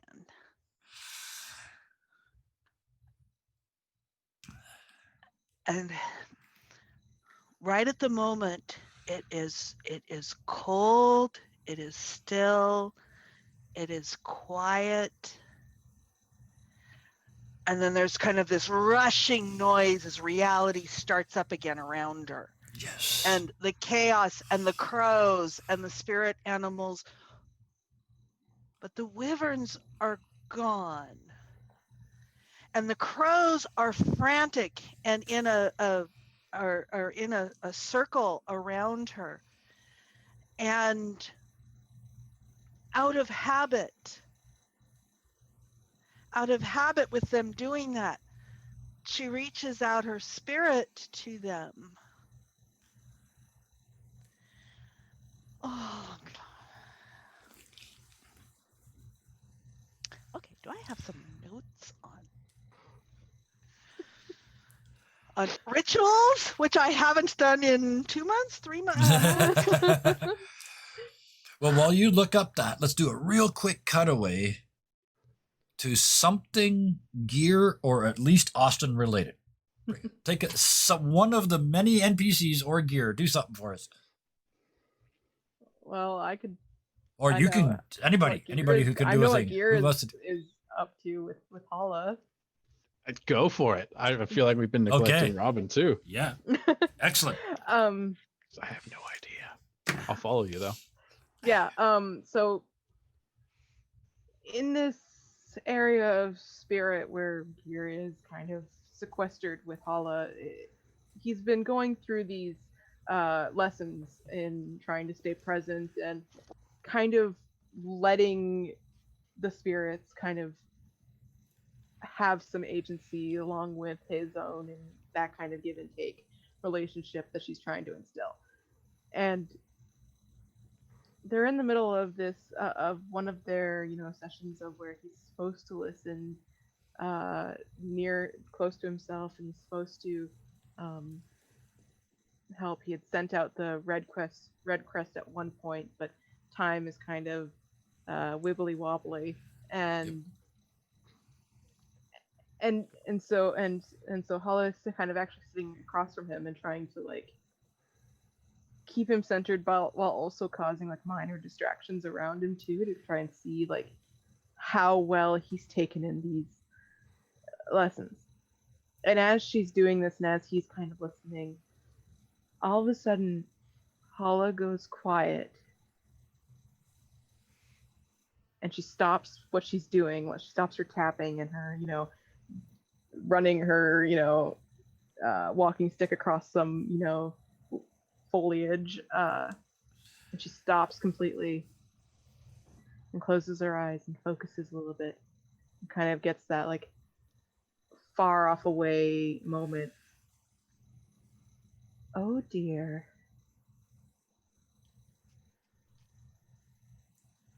Well, Gear, how do you feel you've progressed? And thematically or narratively, I guess, Gear would have just had his eureka moment as he's kind of sitting there cross-legged. He doesn't even open his eyes. He's still listening to Hala's voice, listening to the room that's around him. And the kind of close together paw steps that begin to walk across this patch of grass next to him. And as the white mane comes to a stop and sits down next to him, he doesn't look, he doesn't reach, he just sits and listens. And he opens his eyes, looks to Hala. I figured it out.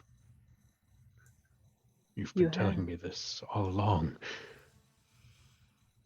I was so afraid of them leaving me, or me losing them. It was never my choice. They were here whether I liked it or not.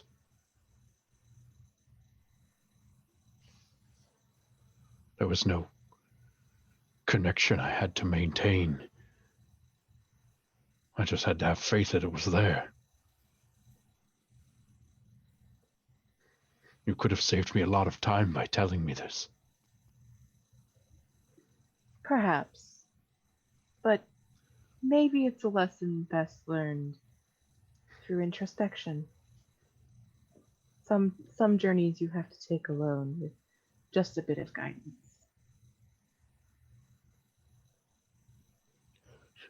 I suppose I could have used the practice too.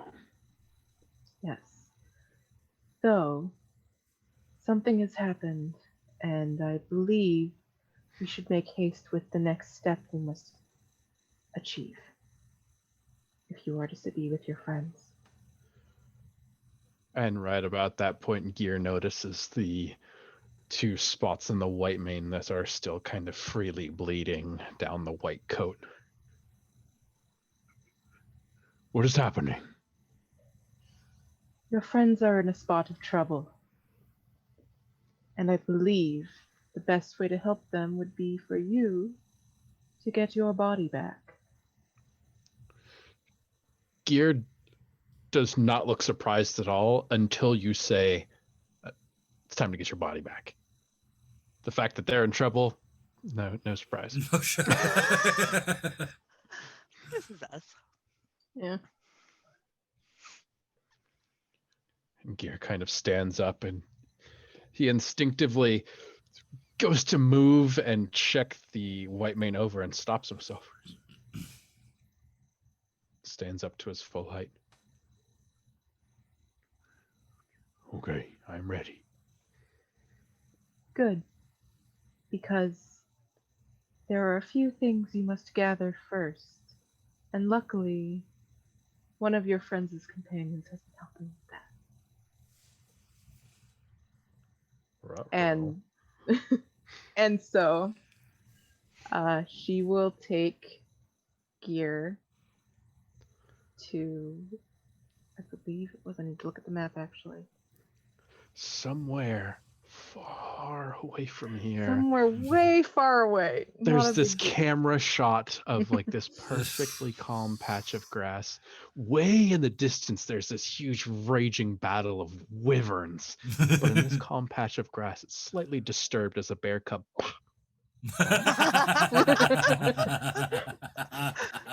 periscope.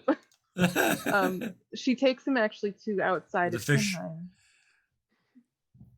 She takes him outside of Kinheim, and it's kind of a static image almost, like you're not really in a point in time. It's just kind of like you're kind of on the outside of the air of the very kind of Ghost of Christmas Past. Yeah, very like you can't really interact with it in this part. It's kind of just like just one of the pit stops we're making.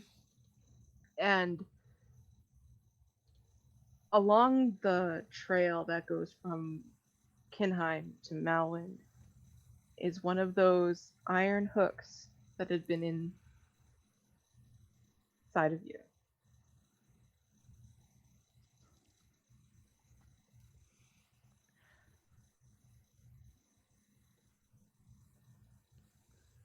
But it is clean. It's not like it is just the pure iron. And as he kind of stares at it, he doesn't move. He just kind of watches for a moment. And as the white mane takes 2 or 3 gingerly steps forward, it reaches down gently with its muzzle and grabs the piece of iron with its teeth. Yeah. Gear flips his hand over and opens it and realizes the hook is in his hands. Yep.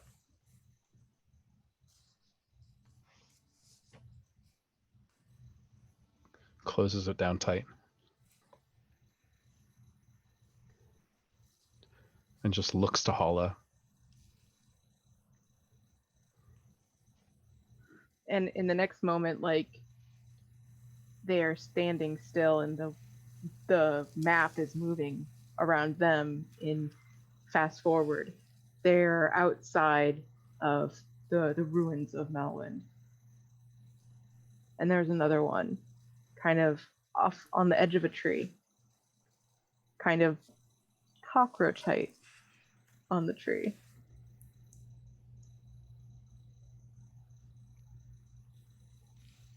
And as if it were meant to be, coming around the side of the tree is this lanky, about 3-foot long cockroach. Skitters down, reaches down with these 2 ginger arms and picks it up. Gear opens his hand and there's 2.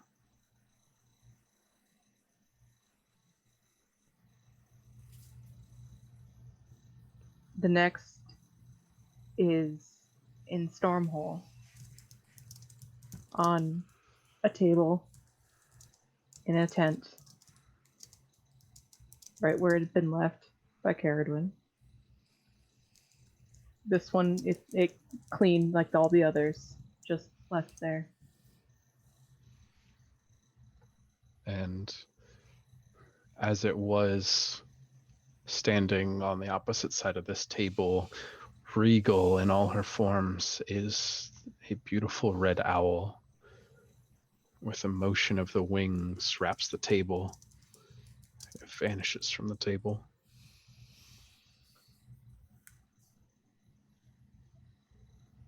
And then you're outside the cave where the bears had been. And there's one sticking up out of the snow.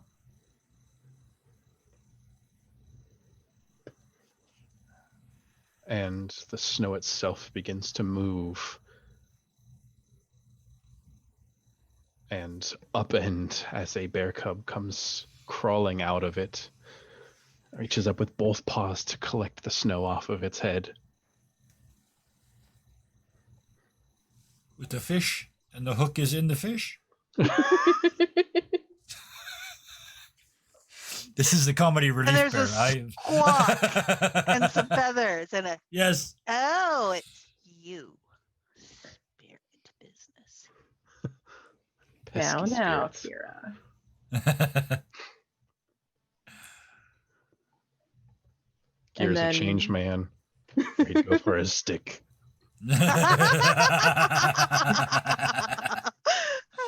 And then outside of Frostmouth, where you can't really tell what point in time it's at. It's kind of muddled by just the stillness and the smoke and snow. But it's kind of in between Frostmouth and the Wyvern Cave. And there's another one there. But this one is hidden inside of something. It's in this small bowl that's been cut out. And in this bowl is a very small, curled up wyvern. Terrified. The beautiful crystal blue scales are marred by this black fractal pattern of burns. And this one, it takes a while for Gear to collect because he's got to coax the creature into relinquishing it. Yeah, As this treating it creature like doesn't treasure. recognize. Yeah. He doesn't recognize Gear. So Gear must move slowly and treat this abused spirit with care, and must show it kindness in order for it to relinquish this piece of iron.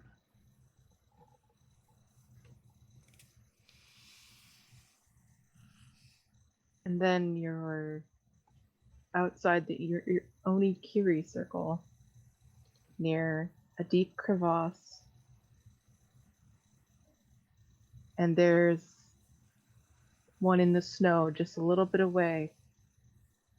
But it's inside a pouch, like the talisman that had been on Caradon's pack, that had fallen off when she fell off of Brom.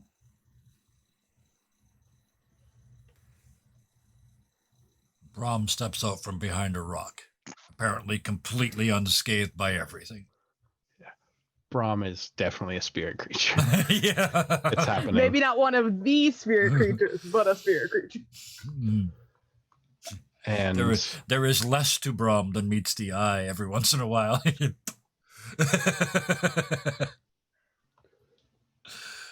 and there is a flapping of wings as in this white kind of hellscape there is a streak of black as it circles around and picks up the piece of iron, and as it coasts over, it drops it just close enough for Gear to catch it and vanishes. Scolding. Is it golden? Scolding. Oh, scolding. It's like, did I get that wrong? And Hollow will look at Gear. You dropped this. Hollow will look at Gear. Just one more step. You're ready. And you're in the shattered wastes. And the last one is the talisman that Bill has.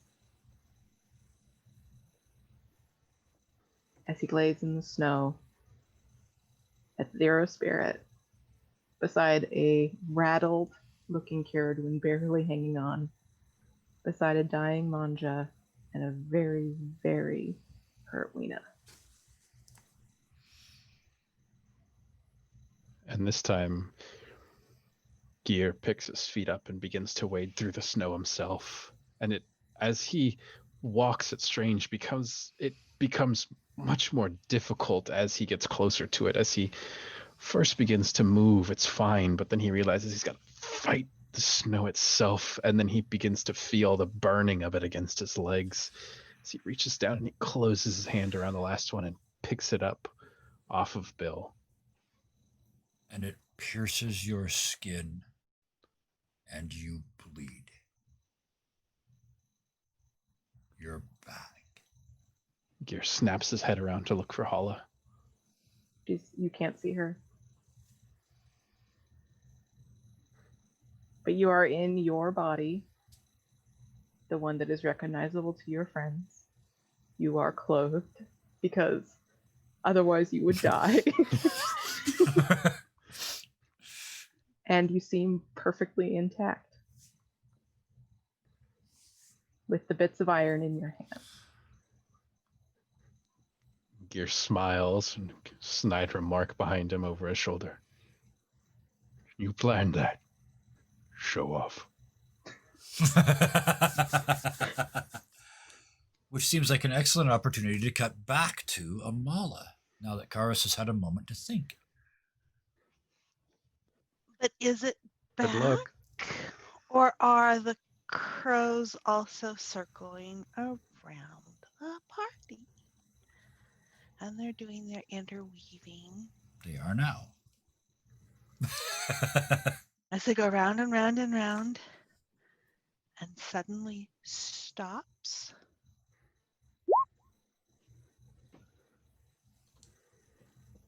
Okay. First strong hit of the night. Yeah. First strong hit of like the month. Yeah. Yeah, it's the same thing, Austin. Yeah. And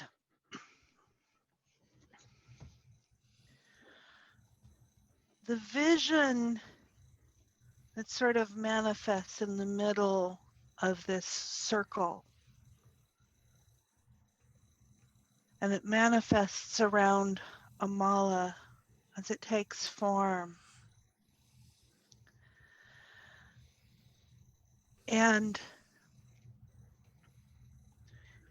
it's a bunch, there are threads, colored threads that seem to be interleaving in and out,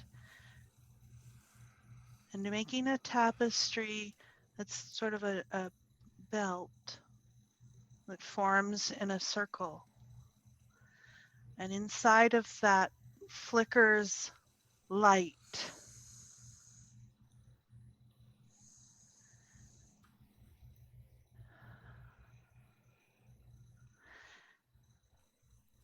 And the question comes out,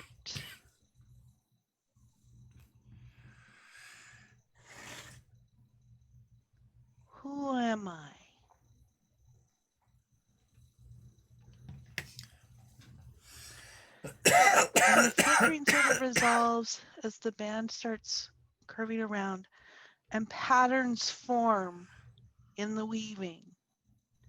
Patterns of an owl, patterns of a hunter, patterns of a wolf, patterns of a wyvern, patterns of a thief with a cockroach, patterns of a mountain as this band forms and weaves.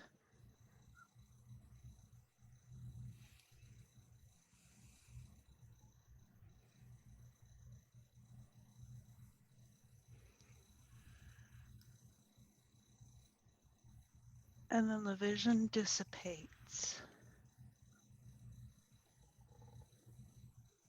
And Amala is standing there. About as dim as you've ever seen her.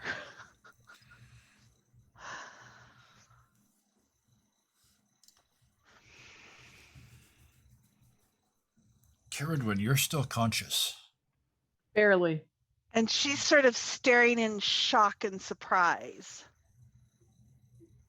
Now I imagine Caradwin's bleeding from multiple places and just bruised and But banged you up watch, and half frostbitten. Like, and then you watch Gear become solid as he walks out of the forest. And you watch Amala just appear next to us. Both of them are back, but very, very changed. Obviously very changed.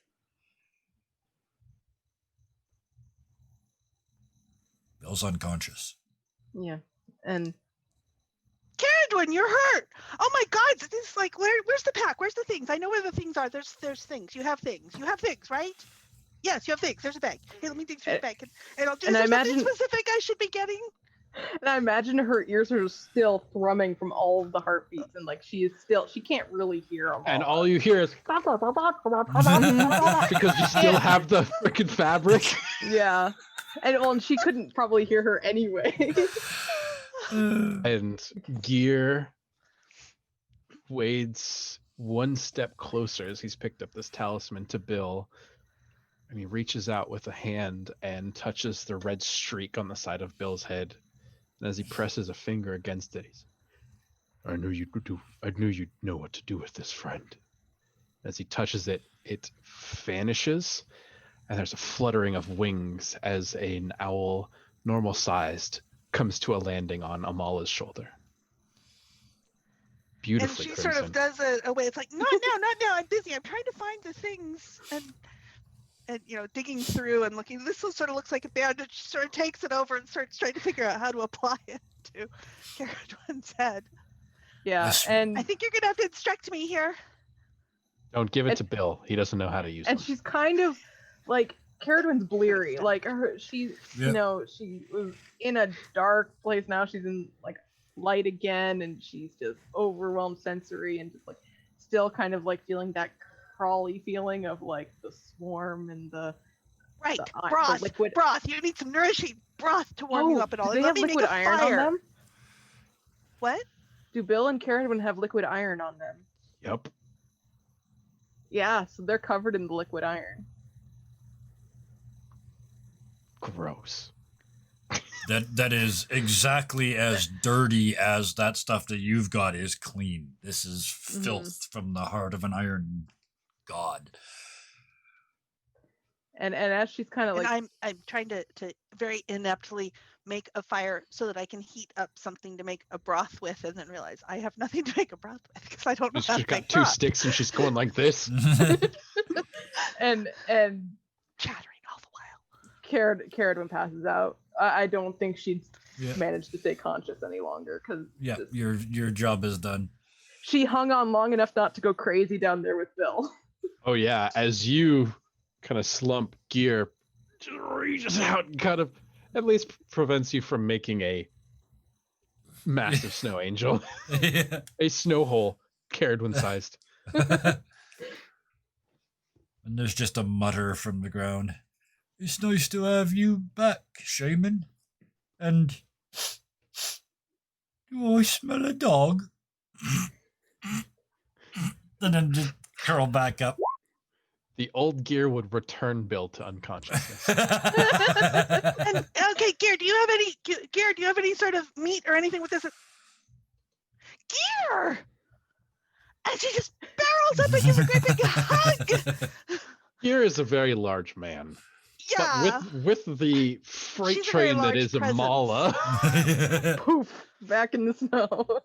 yeah, in his effort to save Caradwyn from Yeah. the snow, he gingerly sets her upon it, and as he turns around, he's just and they both go into the snow. Can you hunt for meat? They need some nourishing broth. How deep in the shattered wastes are we? Do we know? No clue. No idea. Because there's nothing. And Gear says to Amala, They need a warm place to rest their head for now. I was trying to make the fire. That's okay. I'm not very And- good at it. Gear closes his eyes and reaches a hand out and just runs it along the arm, and the chains just begin to unwind and vanish. And from the snow itself, there's this kind of writhing and moving, and then there's an explosion of snow as this huge wolf head comes out and just sinks right back into it and begins to dig them kind of a makeshift den.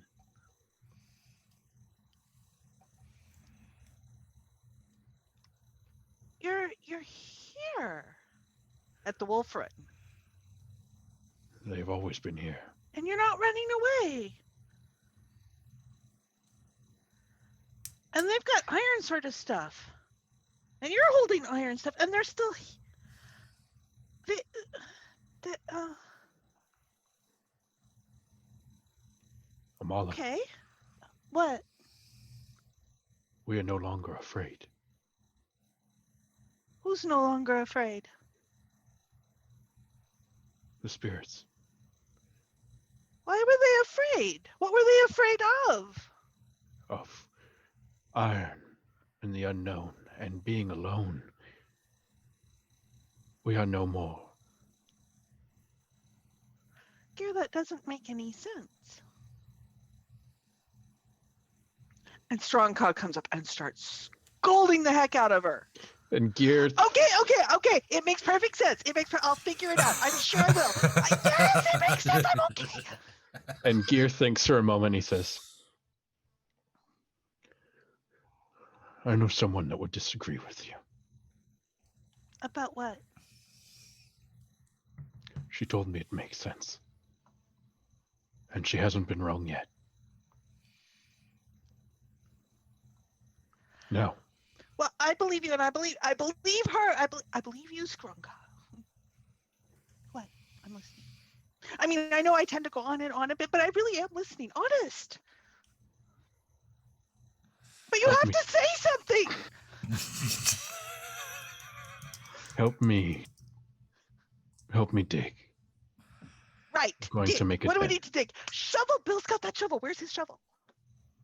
Start digging It's- into his pack the way I was Ooh. digging in Karen was just moments ago. You find the wyvern. You find the The wyvern wyvern baby baby. asleep, belly out to here. That's The bit of food hanging out of it. He's chewing in his Oh, sleep. shit. I just realized. There's something in his bag.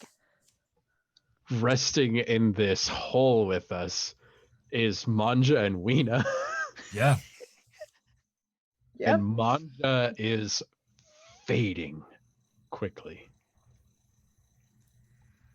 And Weena's not much better. Here, what do I do? Gear changed, but still very unceremonious, moves forward and begins to try to peel the furs off of Manja, which elicits a very pained response. But Gear quickly begins to look, and the skin is just flapping at any movement. There's just cuts running down. He probably took on like 50 wyverns, and it took a combination of them to even bring him to this state. But Gear looks grim, and he realizes, Amala, he's He's not going to make it.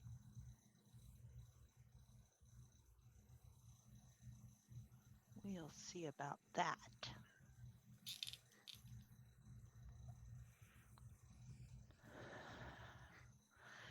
And she breathes in and she realizes it is daylight. And a beam of sun comes through. And she starts reaching out to take it in. And I have no light. Is Weena I gonna had do done anything no here? prep. Is You Weena know, capable Will- of helping?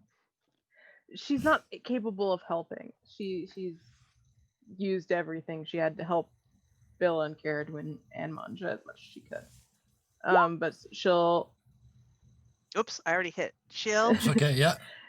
she'll put her hand kind of on, reach over and kind of put a hand lightly on Amala's hand.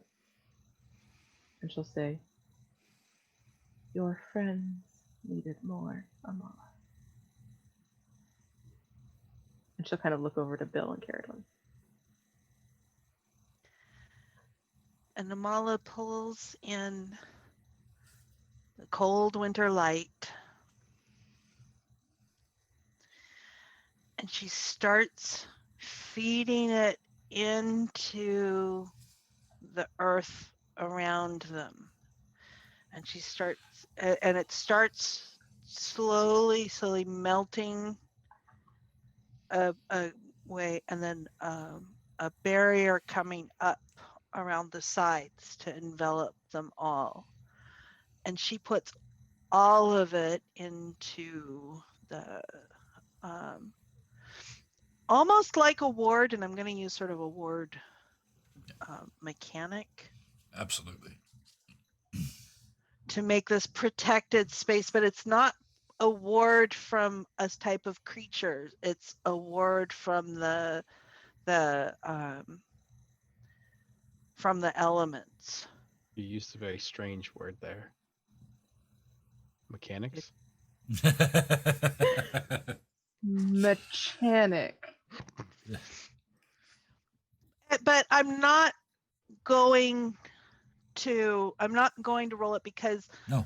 she's going to channel all of the light she just got, which is 3, which is going to add 6 Yeah. to there's what no she's roll. doing, because she's not going to hang on to any of it. She's going to just channel it in to warm this small area of earth and form Absolutely. a protective barrier, so that this is a warmed area in between.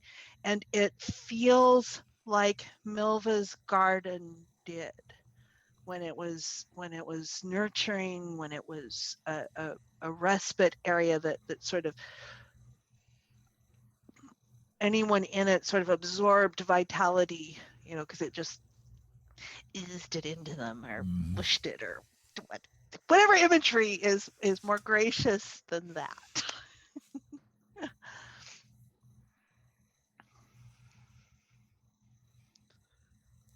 And so she's spending time sitting, and she's sitting cross-legged down with her hands flat on the earth to either side of her. And she's going to be doing this for a little while. Amala is back.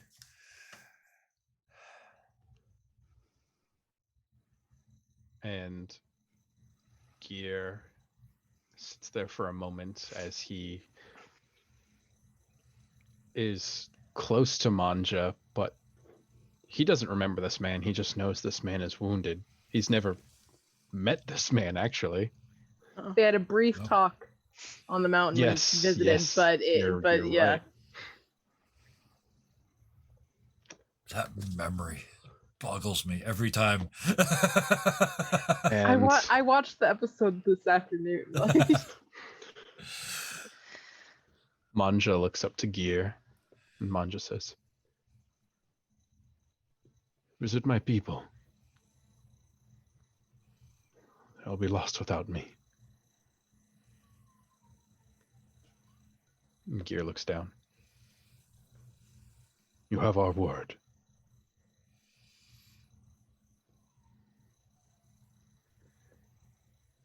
And as Manja kind of collapses onto the snow, his fall, this straining of life. I can imagine there is a reciprocal fall of tears that begin to manifest on Weena's face. Oh, yeah.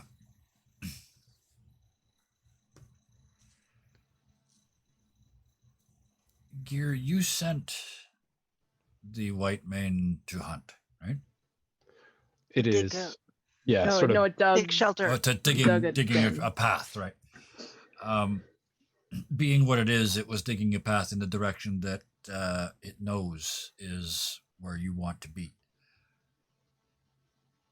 But you get a connection. I mean, you are this animal in one sense, and for a moment you get its senses, and it has burst its head through a snowbank, and the shattered waste that we've been in so far, it's all broken like basalt pillars and snow stuck to it. It's like it hasn't snowed here in 100 years. It's just the same snow blowing around and sticking to everything. It's just there's something just shattered about it. But what the white mane is currently looking at is the exact opposite of that. Between where we are and where we need to be, the white mane is standing on a cliff that has to be 40 meters tall. It's an obsidian rock face that is just like a thrust earthquake has happened, but it's 40 meters. And beyond that is a perfectly flat, featureless plain. And on the very horizon, the hint of a mountain range. Except the tops of the mountains are distorted as though cubes and clusters of cubes have been built along the ridges. To be able to see it from this distance, they must be epically large. Whatever they are an endless plain, a infinite vertical drop, and who knows what else away from us. And they're the direction we need to go.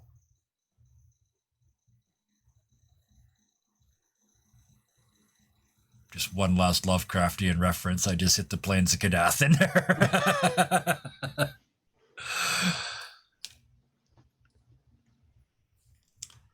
I love it. And so And as there's a spirit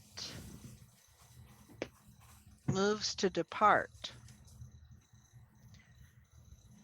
he runs into the barrier of Amala's circle.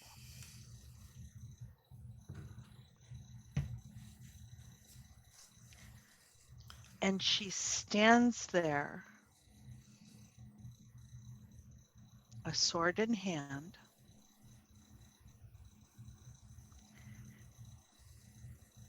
and she still doesn't know it, but her wings are fully out.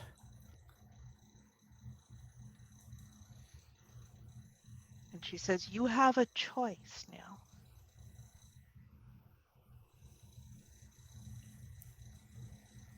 What do you choose?"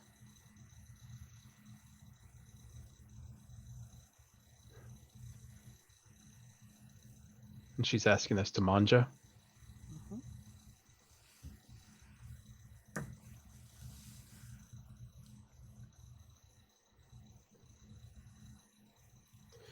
And Manja's spirit standing there, seemingly unseen by everybody. He And takes, Amala's body is still over there doing her board stuff and all. he takes a moment and takes in everybody. He takes a step over and looks at Gear, who's kind of assembling this fire from branches brought by the Red Crest. He looks over to Bill, who's still lying there, and to Caradwin. And he looks to Weena and he takes a step forward, and with an unseen hand, he reaches out to caress her face.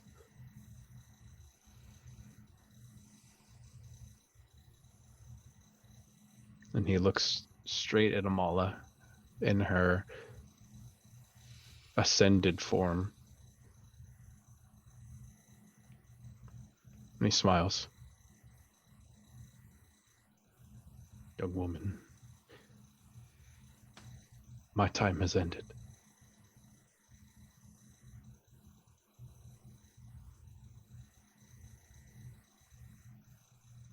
Do you join your people or go on?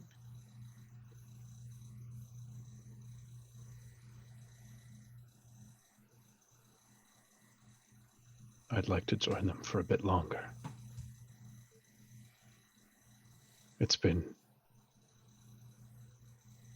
many seasons since I've seen them last.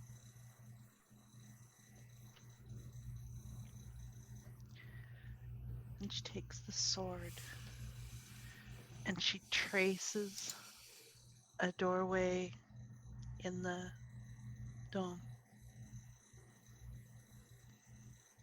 And it opens out to the Onikiri village on the spirit side.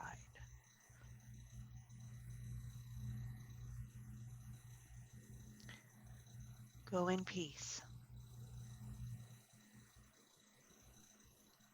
And you look through and you can see the people all kind of staring back to you. Among them is Manja's witness. Mm-hmm. And she's witnessing this all right. And he steps to the threshold and turns around. You can see there's a question caught in his throat as he looks at you. But he stops, turns away, and steps through the threshold. And she retraces it back with the sword. And it closes back up. And just like that, as soon as the final seal, there's a small flash as Manja's body erupts in spirit fire and begins to, rather than be burned away, it's more as if it becomes deconstructed and these small glittering particles begin to flow off of it as he returns this form to the ether.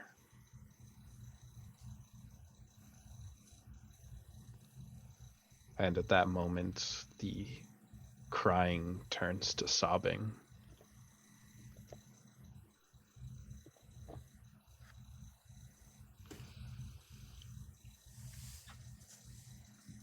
Wow.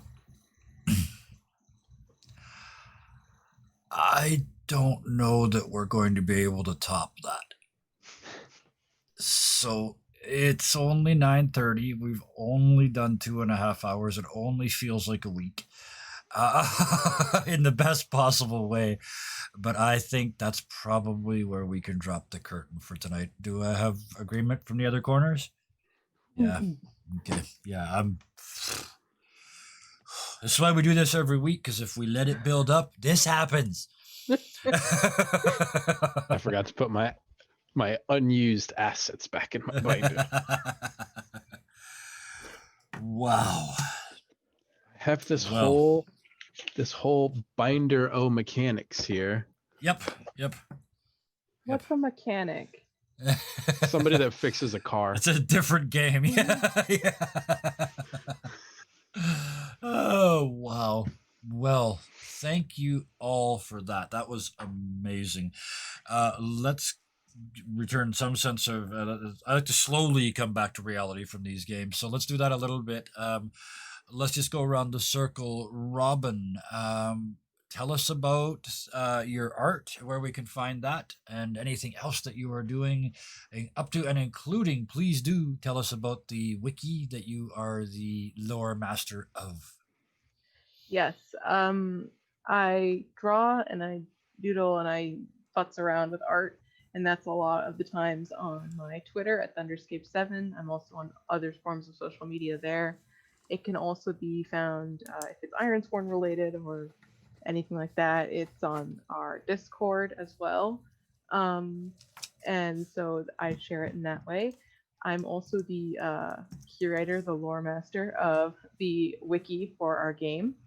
And that is basically where you can find all the information and where we can collect everything that we say off the fly, so that we have some form of reference. Otherwise, all of this And would be lost. continuity. She It's thinks where she does the we- continuity for us. It's where we try to herd all our cats to. Yes. Yeah, yes. almost all of them stay.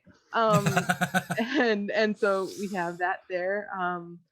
I'm also a contributor to the Scarred Adventurer blog. I've Yes. posted a poem, and I've got some things in the works that I'm currently putting together and putting some things together. It's been kind of waylaid for the past couple weeks because of just life stuff, but hopefully it'll get back on track and I'll have something posted soonish. And then art. You Art, almost I left said that part art. out. No, I said it. Did you? You can find it on your on Yeah, on my Thunderscape 7 Twitter at and all Thunderscape7, yep. all the medias. Excellent, thank you. I Yes. must have been looking at All chat the typing stuff. medias. All the medias. Speaking of all the medias, Karis, have you been busy lately? Starting to have to choose things to cut out because I need some downtime. I realized that Thanksgiving holiday, the Thanksgiving weekend, they gave me 2 days basically of downtime, enough to get into the weekend and all. It's like I realized, okay, I'm a bit overcommitted. So yeah, Yeah. I my Minecraft has suffered quite a lot. I'll be streaming with Jerander on Saturday. We're working on a creeper farm. And I'm hoping that over the holidays, these two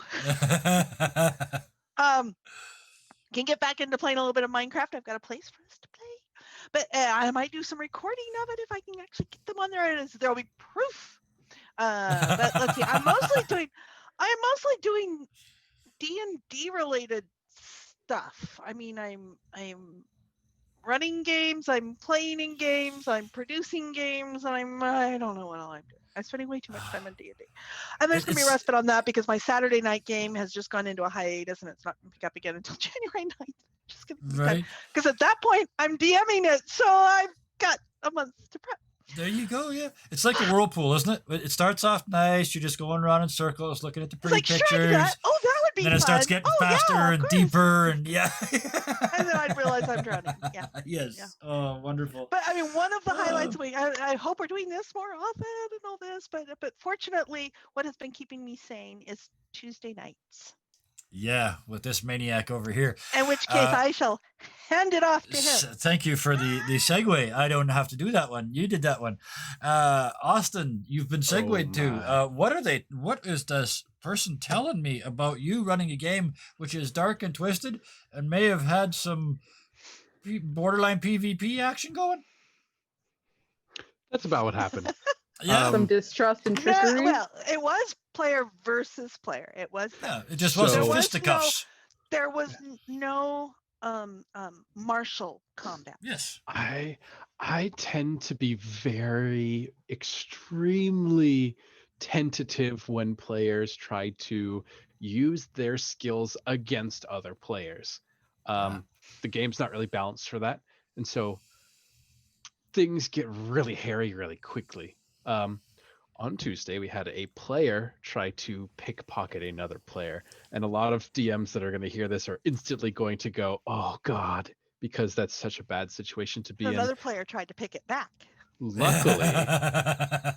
Luckily, I have such wonderful players, and they were all pissed at each other.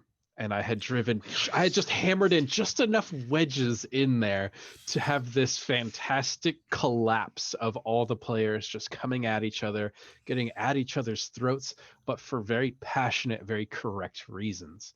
There was lying, there was cheating, there was stealing. There was betrayal. In this whole lead up. Big betrayal. And it all came crashing down on everybody's heads, and it was wonderful. We had so much fun. That's what I do on Tuesdays. I am crawling and clawing my way through these next 2 weeks. I have 3 exams and a presentation, and I just finished a paper, but I'm almost done. So I'm hoping to have Godspeed. a little bit more time for D&D Minecraft. and potentially some Minecraft. And depending on who else you talk to, some Civ 6. I think Oh, yeah. I believe you're a bit behind on that. Shout out to Phil, who was a huge part of that session. He actually was the one stealing from another player. Oh yes, Uh-huh. yeah. Uh-huh. There And was. he's one. Phil is one who has explicitly said that he really likes being a pawn in Austin's game against me. Yep. He has said that. Now, on Tuesday, he stood up and did it himself. Thank you very much. Oh, brilliant. So much fun. Just my 2 cents on this. Actually, Robin also plays with Phil in another game. The only game I play during the week that is not streamed. They're both in that one, and Phil was originally. I met him when he answered my come and play a new players game over 2 years ago now. Yeah, Sounds about right. yeah, and Austin's in that one too. Yeah, because I was a year ago. Yep. You're the noob still. You've only been with us a year. Oh, but speaking of us, that brings us to me. And we have had a nice, I will say nice, I needed it, a little sort of break here where there wasn't a lot going on at 3020 Gaming. But that is about to change in the new year. We are going to be going 4 nights a week. Live. Thursday nights will be the Ironsworn show. Friday nights is going to be our standard Fun Shot Fridays that we're already doing. Saturday nights is our Space Pirates Corsairs of the Cosmos based on the Scum and Villainy game system. And then Sundays, we just announced it earlier today, Timely Interventions, time-traveling detectives going back in time to find out what really happened at famous historical events. And of course, because it's inevitable, messing with history. There's still some other stuff in the works beyond that, but that's where we're going to start the new year with. So keep an eye out for that. The schedule will be here and over at the Discord. I also want to mention, because I never remember to mention this, everything that we do here ends up on YouTube. There's actually a Dirty 20 Gaming YouTube channel. And everything goes over there, and I always forget to mention it, to the point where I haven't even built a Nightbot command for it, even though I've been hemmed several weeks in a row now. Or months. Maybe months. Yes. There we go. I made a note. You've That even doesn't mean been it'll happen, but it means I have a note. Frowned at. Oh, Kevin. fiercely frowned at. And somebody went and got it faster than I could even talk about it. So, yes, thank you very much. Pop over there. You can get caught up on this. And when the new shows start, each of them is going to be 10 to 12 episode seasons. So they're going to be real quick. And every one of those episodes and those new games, that's frankly, the Fun Shot Fridays, the Corsairs of the Cosmos, and the Timely Interventions, all of those will be standalone episodes. You do not have to watch the whole season for it to make sense. So that's the plan. So wish me luck. Like 'cause I this, am which going- doesn't make sense even when you do watch the whole season. I know. Key phrase Yeah. in all of Kevin's games. Yeah. That's the plan. The plan, yes. And I actually forgot one. In all of that, I actually forgot 2 things. One, we are in the very early planning stages of having other people run games on this channel, so I can run a game that night and still have a break. So we're thinking about that. Oh, and the other one is, it's been made official sometime in February or March. I will be going back to play with the wonderful, amazing, and stunningly talented group in Australia.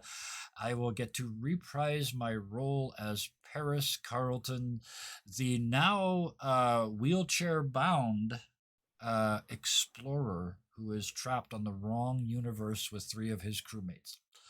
So I am looking forward to that very, very much, even though it means I may end up playing 6 nights a week and getting up on one of those at 3 a.m. to do it. So don't care. It's going to be fun. You I'm going to love have a it. blast. I love every second of it. And if you ever hear me complain, call me a liar. And with that, I think everybody's horns have been tooted. Everybody's back has been scratched.